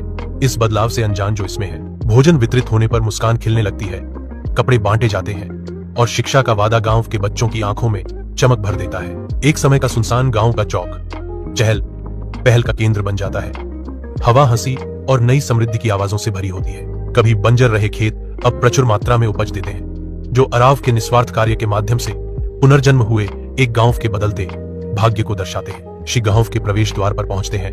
उनके चेहरे प्रत्याशा से भरे हुए हैं, क्योंकि वे अपने सामने के दृश्य का सर्वेक्षण करते हैं। उन्हें एक गहरी अनुभूति होती है। आरव ने जादुई बैग का निस्वार्थ उपयोग केवल दूसरों के लिए खुशी और समृद्धि लाने के लिए किया है। श्री आरव के पास आते हैं। उनकी आवाजें गर्मजोशी और प्रशंसा से भरी हुई हैं। बेटा, तुमने साबित कर दिया है कि असली दौलत सोना और चांदी में नहीं, बल्कि दूसरों को खुश करने में है। गांव में एक पवित्र वादा गूंजता है, क्योंकि श्री घोषणा करते हैं, यह बैग हमेशा आपके साथ रहेगा। आरव की असीम उदारता का एक प्रमाण। गांव के विशाल आकाश के नीचे आरव की आंखें खुशी के आंसुओं से चमकती हैं, जो एक गहन अपनत्व की भावना को दर्शाती हैं। उनकी हंसी बच्चों की खुशी भरी चीखों के साथ घुल जाती है, जब वह उनके बीच घुटने टेकते हैं, जो गर्मी और ज्ञान का प्रतीक है। धूल के कण धूप में नाचते हैं, क्योंकि आरव धीरे से एक बच्चे के हाथ का मार्गदर्शन करते हैं, उन्हें ज्ञान और आश्चर्य की दुनिया में ले जाते हैं। बच्चों के चेहरे जिज्ञासा और प्रशंसा से चमकते हुए आरव की वृद्धि और उन खोज की अपनी यात्रा को दर्शाते हैं। प्रत्येक पाठ एक साझा जुड़ाव का क्षण है जो गांव के भीतर आशा और सौहार्द का ताना बाना बुनता है। आराध्य और बच्चे सीखने की सरल शुद्ध खुशी के साथ कंपन करते हैं क्योंकि वे ऐसी यादें बनाते हैं जो जीवन भर रहेंगी। गांधीनगर नाम का एक छोटा सा गांव था जहां एक बड़ा बाजार लगता था। गर्मियों के मौसम में बाजार की सारी भीड़ बलदेव की पेप्सी की दुकान पर लगी रहती थी। बच्चे हो या बड़े, सभी को बलदेव की पेप्सी बहुत पसंद आती थी। बलदेव पूरी ईमानदारी से पेप्सी बनाया करता था, जिसमें अच्छा फिल्टर पानी, साफ चीनी और साफ सुथरे तरीके से बनाया गया जूस होता था, जिसे वे प्लास्टिक की थैली में भरता था। बलदेव की 1 रुपए वाली पेप्सी बहुत बिकती थी और कुछ ही देर में उसका सारा स्टॉक खत्म हो जाता था।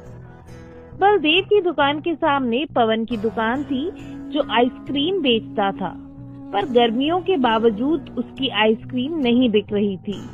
पवन को हैरानी होती थी कि बलदेव अपनी पेप्सी में क्या मिलाता है कि सारे गांव वाले सिर्फ उसी की पेप्सी पीते हैं।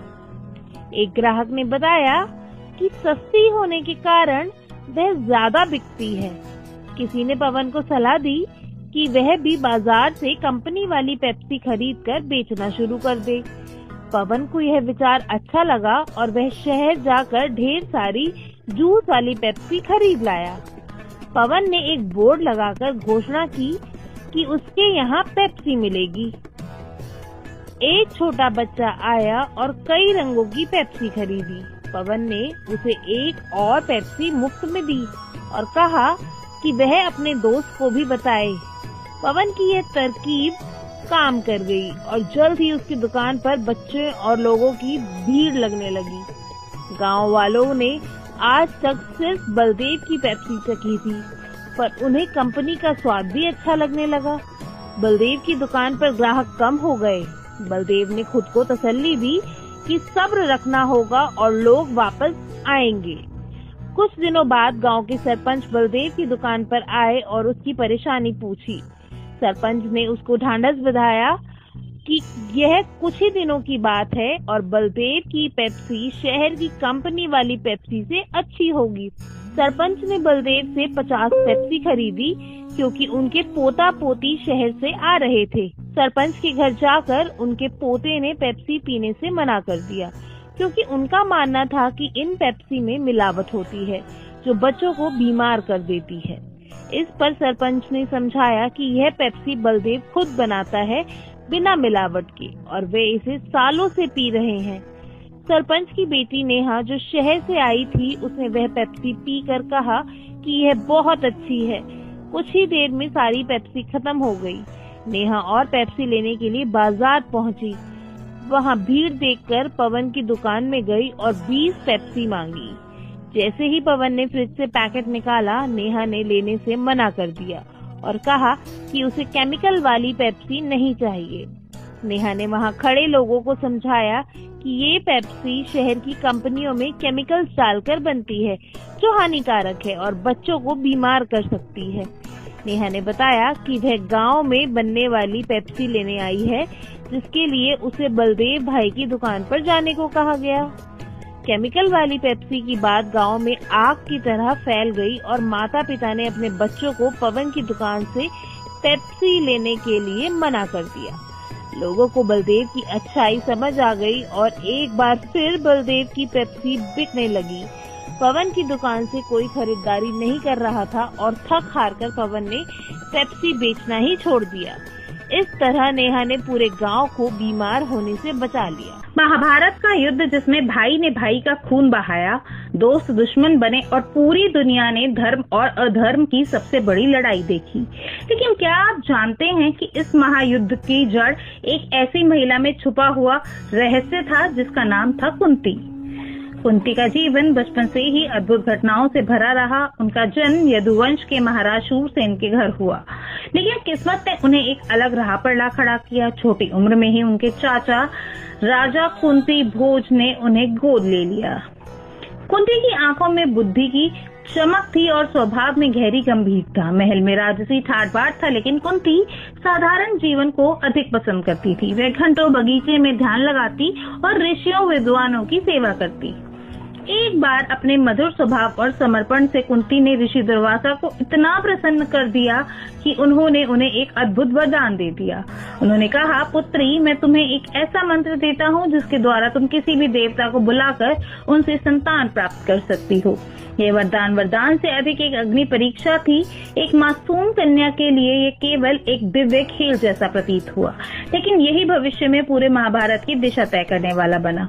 समय बीतता गया, लेकिन युवा कुंती के मन में ऋषि दुर्वासा का दिया हुआ मंत्र अक्सर गूंजता।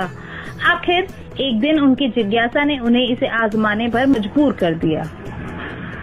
सुबह का समय था। गंगा किनारे हल्की हवा बह रही थी और सूरज की पहली किरणें जल पर सोने सी आभा बिखेर रही थी। कुंती ने मन ही मन सूर्यदेव का स्मरण कर मंत्र जाप किया। क्षण भर में वातावरण बदल गया। चारों ओर सुनहरी रोशनी फैल गई और सूर्यदेव प्रकट हुए। सूर्यदेव ने कहा, कुंती, तुम्हारे आह्वान से मैं यहाँ उपस्थित हुआ हूँ। ये मंत्र व्यर्थ नहीं जा सकता। मैं तुम्हें एक तेजस्वी पुत्र का वरदान देता हूँ। क्षण भर में कुंती की कोख में एक दिव्य बालक आ गया। उसका शरीर सूर्य के समान तेजस्वी था, लेकिन कुंती उस समय अविवाहित थी। उसकी कठोर परंपराएं और बदनामी के भय से उनके सामने पहाड़ बनकर खड़ा था। उन्होंने अपने नवजात शिशु को एक सुंदर टोकरी में रखा, उसमें कुछ कीमती वस्तुएं और एक पत्र रखा और गंगा के बहाव में छोड़ दिया। टोकरी पानी पर तैरती चली गई और कुंती की आंखों से आंसू रुकने का नाम नहीं ले रहे थे। यही वह पल था जिसने महाभारत के इतिहास को जन्म दिया और भाइयों को शत्रु बना दिया। समय बीता और कुंती का विवाह हस्तिनापुर के राजकुमार पांडु से हुआ। पांडु एक साहसी और न्यायप्रिय राजा थे। कुंती ने सोचा कि अब उनका जीवन शांत और वैभव से भरा होगा, लेकिन नीति ने उनके लिए एक और राह चुन रखी थी। एक दिन वन में शिकार करते समय ऋषि ने पांडु को श्राप दे दिया कि जिस दिन वे अपनी पत्नी को स्पर्श करेंगे उसी दिन उनकी मृत्यु हो जाएगी। यह श्राप उनके जीवन का सबसे बड़ा संकट बन गया। संतान की कामना तो थी, लेकिन श्राप के कारण असंभव था। तभी कुंती को अपने बचपन का अद्भुत वरदान याद आया। उन्होंने पांडु को ये रहस्य बताया। सबसे पहले कुंती ने धर्मराज यम का स्मरण किया और उनसे युधिष्ठिर का जन्म हुआ। फिर वायुदेव के आशीर्वाद से भीम का जन्म हुआ। इसके बाद इंद्र के आह्वान से अर्जुन का जन्म हुआ। पांडु की दूसरी पत्नी माद्री ने भी कुंती से यह मंत्र प्राप्त किया और अश्विनी कुमारों को बुलाकर नकुल और सहदेव को जन्म दिया। इस प्रकार पांचों पांडव दिव्य और चमत्कारी ढंग से जन्मे। लेकिन कुंती का पहला पुत्र, जिसे उन्होंने गंगा में प्रवाहित कर दिया था, कर्ण, उस समय अपने भाइयों से अनजान अलग जीवन जी रहा था। कर्ण को गंगा किनारे सारथी अधिरथ और उनकी पत्नी राधा ने पाया और अपना पुत्र मान लिया। कर्ण की प्रतिभा अद्वितीय थी। वह अर्जुन जैसे श्रेष्ठ योद्धा को भी चुनौती दे सकता था, लेकिन उसकी जाति और जन्म ने अक्सर उसे अपमानित कराया। दुर्योधन ने इस अपमान को तोड़ा और कर्ण को अंग देश का राजा बनाया। कृतज्ञ कर्ण ने दुर्योधन की मित्रता को अपना सबसे बड़ा धर्म मान लिया। यही से कर्ण और दुर्योधन की अटूट दोस्ती शुरू हुई। यह वही कर्ण था, कुंती का पहला पुत्र, जो अब पांडवों का सबसे बड़ा प्रतिद्वंदी बन चुका था। युद्ध के पहले कुंती कर्ण से मिलने पहुंची। उन्होंने कर्ण को सच्चाई बताई। तुम मेरे पुत्र हो, पांडवों के बड़े भाई। कर्ण का हृदय विचलित हुआ, लेकिन उसने उत्तर दिया, माँ, जब पूरी दुनिया ने मुझे तिरस्कृत किया तब दुर्योधन ने मुझे सम्मान दिया। मैं उसे धोखा नहीं दे सकता, पर मैं वचन देता हूँ, युद्ध में अर्जुन को छोड़ किसी पांडव को नहीं मारूंगा। युद्ध का दिन आया। कुरुक्षेत्र में धूल और शंखनाद से धरती कांप उठी। युद्ध भूमि पर जब कर्ण का रथ कीचड़ में धंस गया, उसने पहिया निकालने की कोशिश की। उसी समय कृष्ण ने अर्जुन को संकेत दिया और कर्ण वीर गति को प्राप्त हुआ। उसकी आंखों में अंतिम सांस तक माँ का चेहरा तैरता रहा, लेकिन कुंती वहाँ नहीं थी।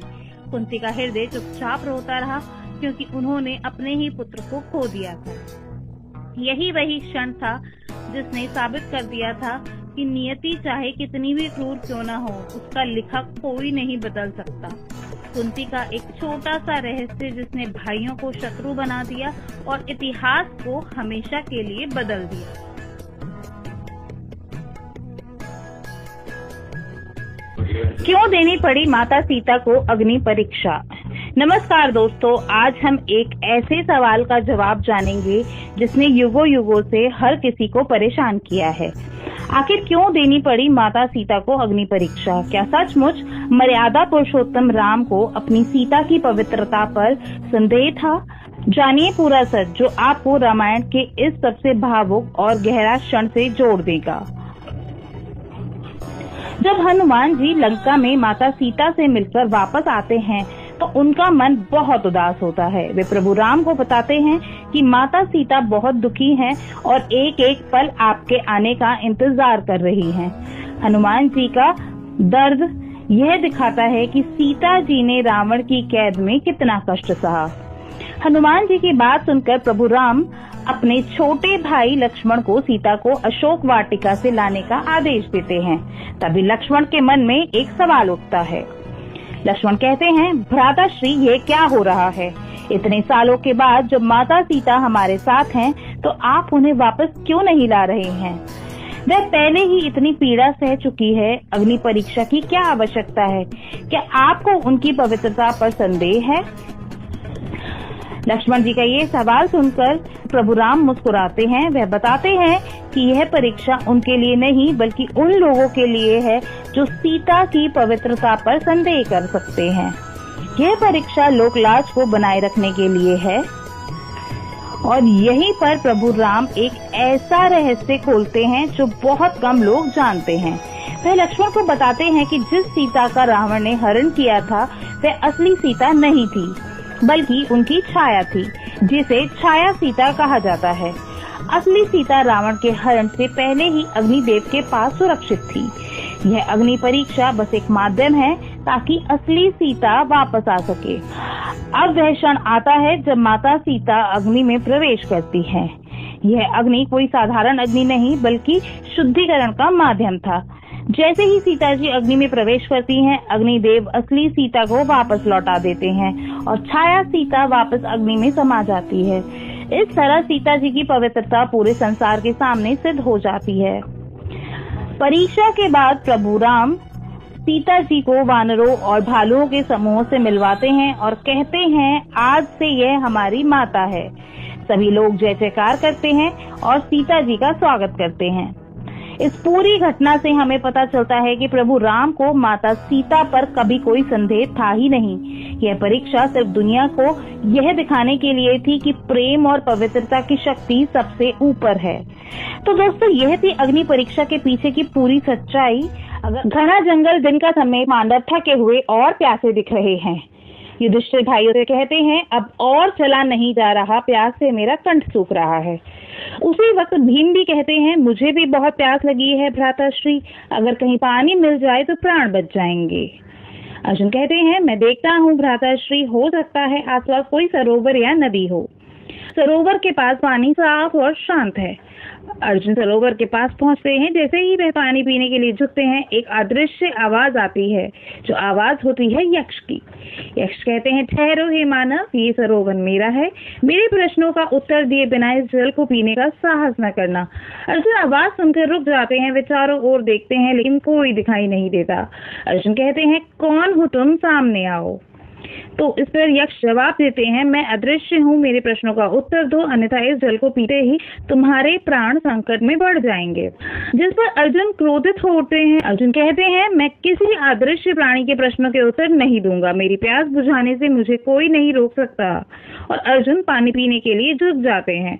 जैसे ही पानी पीते हैं, वे लड़खड़ाते हैं और जमीन पर गिर जाते हैं। काफी देर हो जाती है, अर्जुन नहीं लौटते।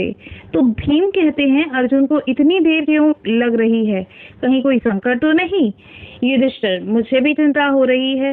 नकुल, सहदेव, तुम जाओ और देखो अर्जुन कहाँ है और जल लेकर आओ। नकुल और सहदेव कहते हैं, जैसी आपकी आज्ञा भ्राताश्री। और नकुल सहदेव दोनों मिलकर सरोवर की ओर निकल पड़ते हैं। सरोवर के पास अर्जुन का शव अभी भी पड़ा है। नकुल और सहदेव सरोवर के पास पहुंचते हैं और अर्जुन को निर्जीव पड़ा देखते हैं और घबरा जाते हैं। उसके बाद नकुल कहते हैं, हे भगवान, अर्जुन को क्या हुआ? सहदेव, ये तो निर्जीव पड़े हैं, उन्हें भी बहुत प्यास लगी होती है। वह पानी के लिए झुकते हैं। वहीं अदृश्य आवाज आती है, जो आवाज होती है यक्ष की। यक्ष कहते हैं, ठहरो, मेरे प्रश्नों का उत्तर दो, अन्यथा तुम्हारा भी वही हाल होगा जो तुम्हारे भाई का हुआ है। नकुल और सहदेव आवाज को अनदेखा करके प्यास से बेहाल होकर पानी पी लेते हैं और वह दोनों भी लड़खड़ाते हैं और अर्जुन के पास गिर जाते हैं निर्जीव। नकुल और सहदेव भी बहुत देर तक नहीं लौटे। युधिष्ठिर और भी चिंतित हो जाते हैं। युधिष्ठिर कहते हैं, ये क्या हो रहा है? नकुल और सहदेव भी नहीं लौटे। तो वो भीम को कहते हैं कि अब तुम जाओ और पता लगाओ कि क्या हुआ है और जल लेकर आना। भीम कहते हैं, ठीक है भ्राताश्री, मैं अभी जाता हूँ। भीम सरोवर की ओर जाते हैं। सरोवर के पास सभी चारों भाई निर्जीव पड़े हैं। भीम सरोवर के पास पहुंचते हैं और अपने चारों भाइयों को निर्जीव पड़ा देखते हैं। वे क्रोधित और दुखी होते हैं। कहते हैं, यह किसने किया है? कौन है जो मेरे भाइयों को इस अवस्था में पहुंचाने का साहस करता है? उसे भी जोरदार प्यास लगी होती है। वह भी पानी पीने के लिए झुकते हैं। वहीं अदृश्य आवाज आती है, जो आवाज होती है यक्ष की। वह कहते हैं, ठहरो हे भीम, मेरे प्रश्नों का उत्तर दो, अन्यथा तुम भी अपने भाइयों का अनुसरण करोगे। भीम उस आवाज को अनदेखा करता है। भीम कहते हैं, मैं किसी अदृश्य प्राणी के आदेश नहीं मानता, मेरी प्यास सबसे पहले है। भीम पानी पीते हैं और लड़खड़ाकर गिर जाते हैं निर्जीव। अब जंगल में युधिष्ठिर अकेले हैं और चिंतित है। उन्हें आभास होता है कि कुछ अनिष्ट जरूर हुआ है। युधिष्ठिर कहते हैं, मेरे सभी भाई कहाँ रह गए? मुझे स्वयं ही जाकर देखना होगा। युधिष्ठिर सरोवर की ओर जाते हैं। सरोवर के पास सभी भाइयों को निर्जीव देखकर युधिष्ठिर सरोवर के पास पहुंचकर अपने सभी भाइयों को निर्जीव पड़ा देखते हैं। वे गहरे दुख में डूब जाते हैं। युधिष्ठिर कहते हैं, हे भाइयों, यह क्या हो गया? किसने तुम्हें इस अवस्था में पहुंचाया? युधिष्ठिर को भी प्यास लगी होती है। वे पानी पीने के लिए झुकते हैं। इस बार यक्ष प्रकट होते हैं। यक्ष कहते हैं, ठहरो युधिष्ठिर, ये सरोवर मेरा है। तुम्हारे भाइयों ने मेरी बात नहीं मानी और बिना प्रश्नों का उत्तर दिए जल पी लिया, इसलिए उनकी यह दशा हुई है। यदि तुम भी ऐसा ही करोगे तो तुम्हारा भी वही हश्र होगा। युधिष्ठिर यक्ष को देखकर शांत और विनीत भाव से खड़े होते हैं। युधिष्ठिर कहते हैं, हे यक्षराज, मैं आपकी बात मानता हूँ। मैं आपके प्रश्नों के उत्तर देने के लिए तैयार हूँ। कृपया अपने प्रश्न पूछे। यक्ष, बहुत अच्छे युधिष्ठिर, तो सुनो, मेरा पहला प्रश्न है, मनुष्य का सबसे बड़ा सहारा क्या है? युधिष्ठिर इसके जवाब में कहते हैं, धैर्य। यक्ष बोलते हैं, उत्तम। अगला प्रश्न है, क्या चीज सूर्य को उदय होने के लिए प्रेरित करती है? युधिष्ठिर इसके जवाब में कहते हैं, ब्रह्मा। यक्ष कहते हैं, ठीक है। अगला प्रश्न, किस चीज से मनुष्य बुद्धिमान बनता है? युधिष्ठिर का जवाब आता है, सज्जनों की संगति से। यक्ष इस पर कहते हैं, बहुत खूब। प्रश्न 4, संसार में सबसे आश्चर्यजनक क्या है? युधिष्ठिर, हर दिन असंख्य जीव मृत्यु को प्राप्त होते हैं, फिर विशेष जीव हमारे जीवित रहने की इच्छा रखते हैं, यही सबसे बड़ा आश्चर्य है। यक्ष कहते हैं, सच कहा युधिष्ठिर। अंतिम प्रश्न पूछते हैं वे, सबसे बड़ा धर्म क्या है? युधिष्ठिर कहते हैं, अहिंसा। यक्ष, हे युधिष्ठिर, मैं तुम्हारे उत्तरों से अत्यंत प्रसन्न हूँ। तुम्हारी बुद्धिमता और धर्मपरायण अद्भुत है। मैं तुम्हें एक वरदान देना चाहता हूँ कि मैं तुम्हारे एक भाई को जीवित कर सकता हूँ। बताओ, तुम किसे जीवित कराना चाहते हो? युधिष्ठिर थोड़ी देर सोचते हैं। युधिष्ठिर कहते हैं, हे यक्षराज, मैं नकुल को जीवित कराना चाहता हूँ। यक्ष थोड़ा आश्चर्यचकित होते हैं। यक्ष ने उनसे पूछा, नकुल को क्यों? युधिष्ठिर, भीम में 10,000 हाथियों का बल है और अर्जुन संसार का सबसे महान धनुर्धर। तुम उन्हें छोड़कर नकुल को क्यों जीवित कराना चाहते हो? युधिष्ठिर कहते हैं, हे यक्षराज, मेरे पिता की 2 पत्नियां थी, कुंती और माद्री। कुंती का मैं पुत्र जीवित हूँ। यदि नकुल जीवित हो जाए तो माद्री का भी एक पुत्र जीवित रहेगा। इस प्रकार दोनों माताओं के एक एक पुत्र जीवित रहेंगे और न्याय बना रहेगा। यक्ष युधिष्ठिर की धर्मनिष्ठा और न्यायप्रियता से अभिभूत हो जाते हैं। यक्ष का रूप बदलने लगता है और वे धर्मराज यम के रूप में प्रकट हो जाते हैं। धर्मराज, हे पुत्र युधिष्ठिर, मैं तुम्हारा पिता धर्मराज हूँ। मैं तुम्हारी धर्मपरायणता और न्यायप्रियता से अत्यंत प्रसन्न हूँ। तुमने अपनी परीक्षा में सफलता प्राप्त की है। धर्मराज अपनी शक्ति से सभी पांडवों को जीवित कर देते हैं। धीरे धीरे भीम, अर्जुन, नकुल, सहदेव उठ खड़े होते हैं जिसे भीम कहते हैं, हम जीवित कैसे हैं? अर्जुन, भ्राता श्री युधिष्ठिर सभी भाई युधिष्ठिर को गले लगाने लगते हैं। धर्मराज, पुत्रों, अब तुम सब सुरक्षित हो। युधिष्ठिर की धर्मनिष्ठा ने तुम सब के प्राणों की रक्षा की है। युधिष्ठिर, मैं तुम्हें 2 वरदान और देना चाहता हूँ। युधिष्ठिर कहते हैं, जो आज्ञा पिताश्री। धर्मराज कहते हैं, पहला वरदान यह है कि तुम्हारे अज्ञातवास के दौरान तुम्हें कोई भी पहचान नहीं पाएगा, और दूसरा यह है कि तुम हमेशा धर्म के मार्ग पर चलते रहोगे। युधिष्ठिर कहते हैं, आपका आशीर्वाद ही हमारे लिए सब कुछ है पिताश्री। धर्मराज मुस्कुराते हैं और अंतर्ध्यान हो जाते हैं। पांडव एक दूसरे को देखते हैं, राहत और खुशी उनके चेहरे पर साफ दिखाई देती है। पांडव एक साथ जंगल से बाहर निकलते हुए दिखाई देते हैं, अब और अधिक शक्तिशाली और एकजुटता के साथ। ये किरदार हल्का पड़ जाता तो शायद पूरा महाभारत हल्का पड़ जाता। He should be a very tall and a dynamic personality who could literally carry the Mahabharat on his shoulders. I find him the pillar of Mahabharat.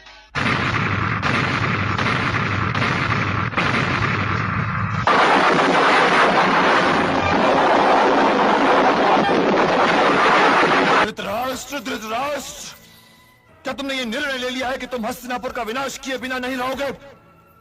Mukesh Khanna के बारे में एक बड़ी इंटरेस्टिंग बात, how he really came into the picture. He first of all इसको लिया गया था, हमने लिया था द्रोणाचार्य के रोल के लिए। दरअसल पहले हमने इसको दुर्योधन भी ऑफर किया। जहाँ तक मेरा सवाल था, मुझे ये लगता था कि नहीं, ये कैरेक्टर दुर्योधन के लिए शायद उतना अच्छा नहीं होगा, ये शायद द्रोण के लिए अच्छा होगा, क्योंकि द्रोण भी एक ऐसा कैरेक्टर था जहाँ पे हमें एक बड़े एक इम्पोजिंग कैरेक्टर की। जिस सिंहासन पे बैठे हो उसके नीचे तो आग न जलाओ, ये सिंहासन जल जाएगा ये सिंहासन। प्रतिज्ञा जो उसने ली थी कि मैं आजीवन ब्रह्मचारी रहूंगा, जीवन भर विवाह नहीं करूंगा, वंशहीन ही रहूंगा और वंशहीन ही मरूंगा। उस प्रतिज्ञा के बाद में जब उसके पिताश्री चिंतित होते हैं, उस वक्त जो वो वचन देता है, वो वचन ही इसकी आस्था का बेस है। भाई साहब ने एकदम तुमने कहा कि जिस तरह की आपकी एक डेप्थ है आवाज में, जिस तरह का आपकी एक गंभीरता है आपके पूरे एटीट्यूड में, शायद कैरेक्टर में, तो ऐसा ही हमारा एक कैरेक्टर है विदुर। जब हस्तिनापुर ढहेगा ताजश्री, तो उसकी धूल उड़कर आपके श्वेत वस्त्रों तक अवश्य जाएगी, अवश्य। इन लोगों ने प्लानिंग की तो उन्होंने मुझे बुलाया और स्क्रीन टेस्ट लिया, लेकिन स्क्रीन टेस्ट में भी जो इन्होंने मुझे लाइंस दी थी, वो लाइंस मैंने नहीं बोली। मैंने अपनी तरफ से कुछ लाइंस प्रिपेयर की थी। क्या पत्नी का ये करते हुए नहीं कि वो अपने पति के दुख को समझे? मैंने आज से अपने जीवन को उसी अंधकार में लपेट लिया है। तो मेरे ख्याल से वो लाइंस इनको इतनी इम्प्रेस कर गई होंगी कि उन्होंने सोचा होगा कि शायद ही गांधारी के रोल के लिए फिट हो। इस कैरेक्टर ने बहुत ही अट्रैक्ट किया था, और मुझे लग रहा था कि स्क्रीन पे अगर आपकी जो एक एक्टर्स के एक हथियार होता है आंखें, कि अगर आंखों से ही सब कुछ एक्सप्रेस कर पाता है, अगर वो उससे छीन लिया जाए तो एक्टर आधा तो कहीं ना कहीं खत्म होता। जिस अंधकार में कुरु राजकुमार धृतराष्ट्र का जीवन लिपटा हुआ है, मैं इस प्रकाश को, इस जीते जागते पृथ्वी लोक को क्यों देखूं, जिसका वे अनुभव नहीं कर सकते।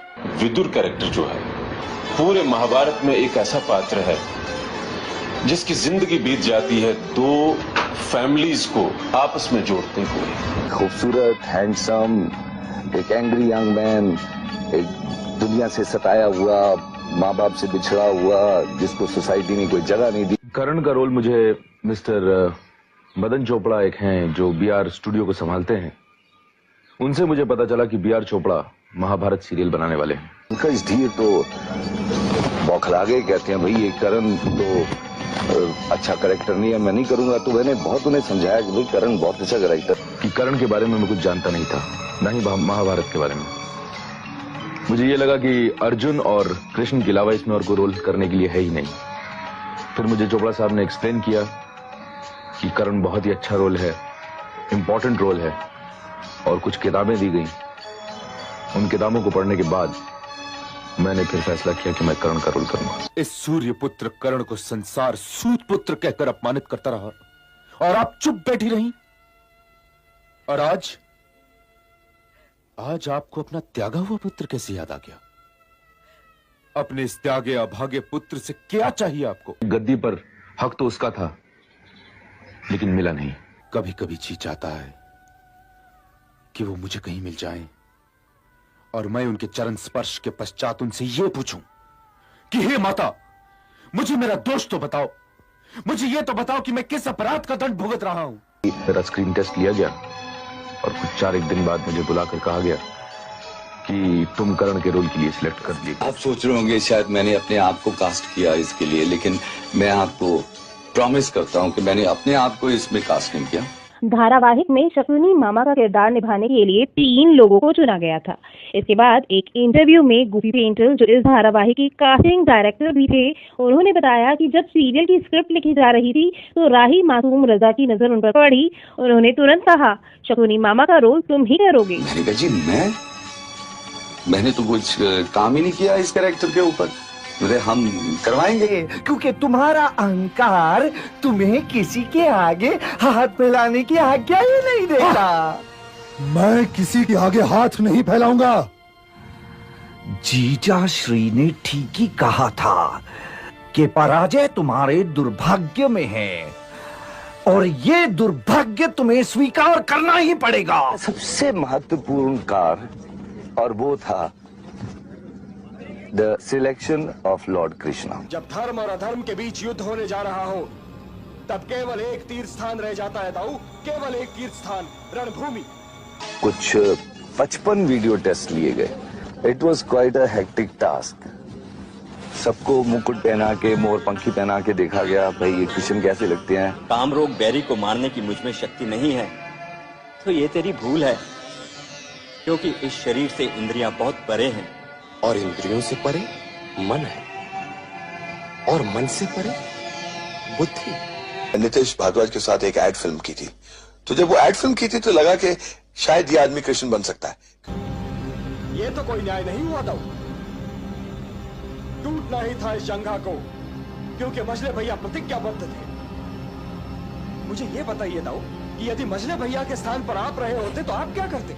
बी.आर. चोपड़ा की महाभारत में कृष्ण का किरदार निभाने वाले अभिनेता नितेश भारद्वाज को दर्शकों ने खूब पसंद किया, लेकिन आपको जानकर हैरानी होगी कि इस किरदार के लिए उन्होंने कभी ऑडिशन दिया ही नहीं था। दरअसल वे बी.आर. चोपड़ा के पास विदुर का किरदार मांगने गए थे। Complex character, very complicated, I shouldn't be saying complex, complicated character, very difficult to portray because it has got different shades of human emotions and super human emotions.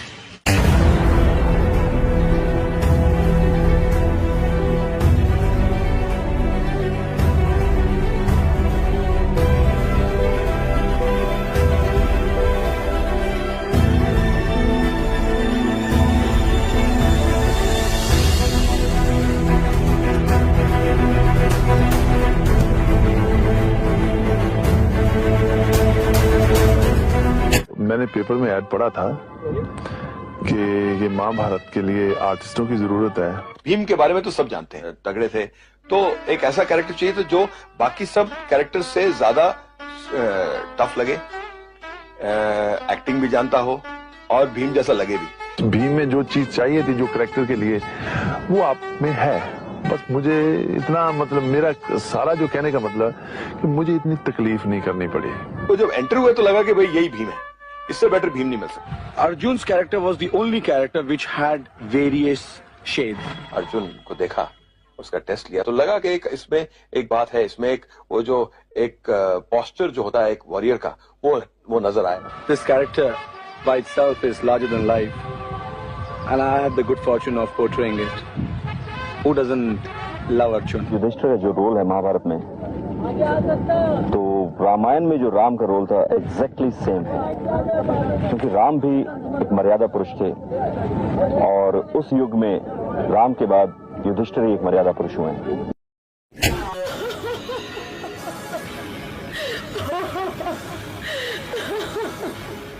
Puneet इज़र की कास्टिंग के पीछे भी एक दिलचस्प कहानी है। इसके बारे में बताते हुए वे कहते हैं कि जब उन्हें पता चला कि बी.आर. चोपड़ा महाभारत बनाने जा रहे हैं तो वे उनके पास एक रोल मांगने गए।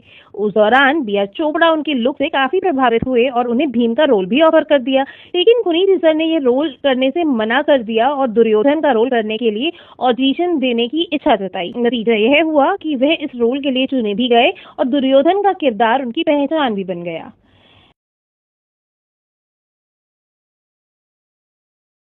यदि तुम्हारे स्थान पर कोई और रहा होता तो कुरु वंश के आत्मसम्मान की सौगंध मैंने तुम्हारी गर्दन तोड़ दी होती।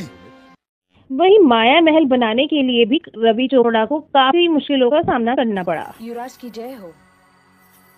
ऐसा महल बनाना है, दुर्योधन देखेगा और उसकी जो ईर्ष्या, उसका जो गुस्सा इन पे। पानी कहाँ है? दासे भी हमसे इनके खिलाफ था पांडवों के, वो बढ़ेगा। एक ऐसा महल होना चाहिए जो लगता था वो था नहीं, जो था वो लगता नहीं था।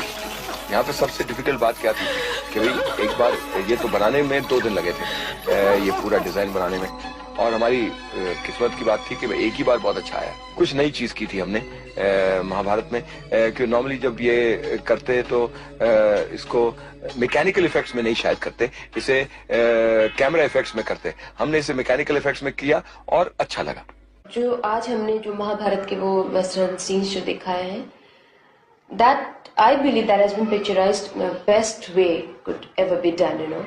द्रौपदी के वस्त्रहरण का सीक्वेंस करने का वक्त आया तो सबसे पहले जो हमारे माइंड में ख्याल आया कि भाई ये तो एक ऐसा सीक्वेंस है जो महाभारत का बेस है।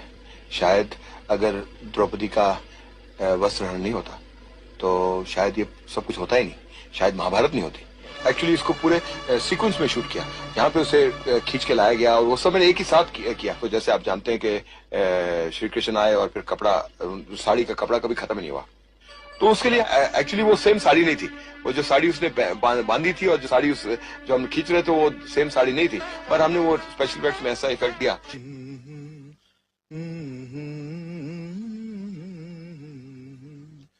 अथ श्री महाभारत कथा, अथ श्री महाभारत कथा, महाभारत कथा, कथा है पुरुषार्थ की, ये स्वार्थ की परमार्थ की, सारथी जिसके बने श्री कृष्ण भारत पार्थ की। क्या आपको पता है कि दुर्योधन के लिए अलग से बैकग्राउंड म्यूजिक तैयार किया गया था जिसे राजकमल ने बनाया था।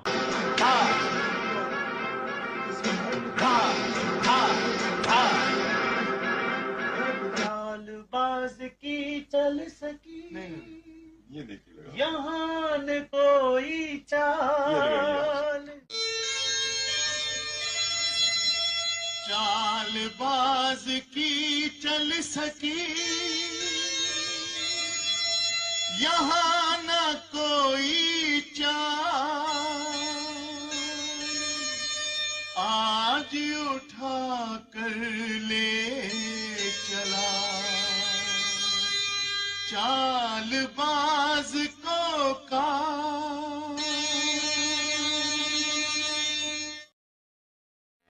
चोपड़ा साहब का विचार था कि महाभारत सिर्फ एक कहानी नहीं है बल्कि भारत के इतिहास का एक ऐसा आईना है जिसमें जीवन के हर पहलू को दिखाया गया है। इसमें धर्म और अधर्म की लड़ाई है, राजनीति है, परिवार और समाज के बीच के संबंध हैं और इंसानी जज्बात का गहरा चित्रण है। उनका मानना था कि अगर इस कहानी को सही तरीके से प्रस्तुत किया जाए तो यह लोगों को अपने जीवन पर सोचने के लिए मजबूर कर सकती है और उन्हें एक नए नजरिए के साथ जीने की प्रेरणा भी दे सकती है।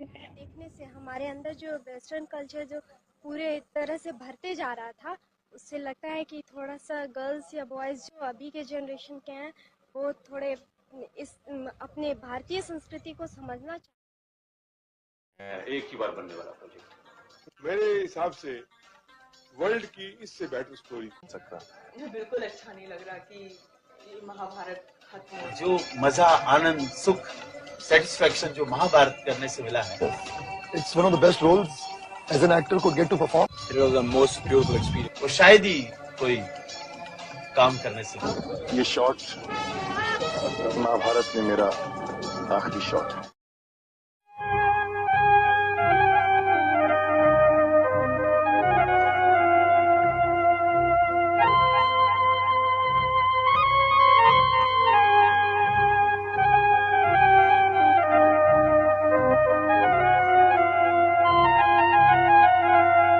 महाभारत सायुध न हो, महाभारत सा युद्ध न हो अन्याय की कोई बात। महाभारत सा युद्ध न हो अन्याय की कोई बात। चलो हम होले उसके साथ, करे जो कृष्ण के जैसी बात। कर्म है गीता का उपदेश, महाभारत है शांति संदेश। कर्म है गीता का उपदेश, महाभारत है शांति संदेश। कर्म है गीता का उपदेश, महाभारत है शांति संदेश।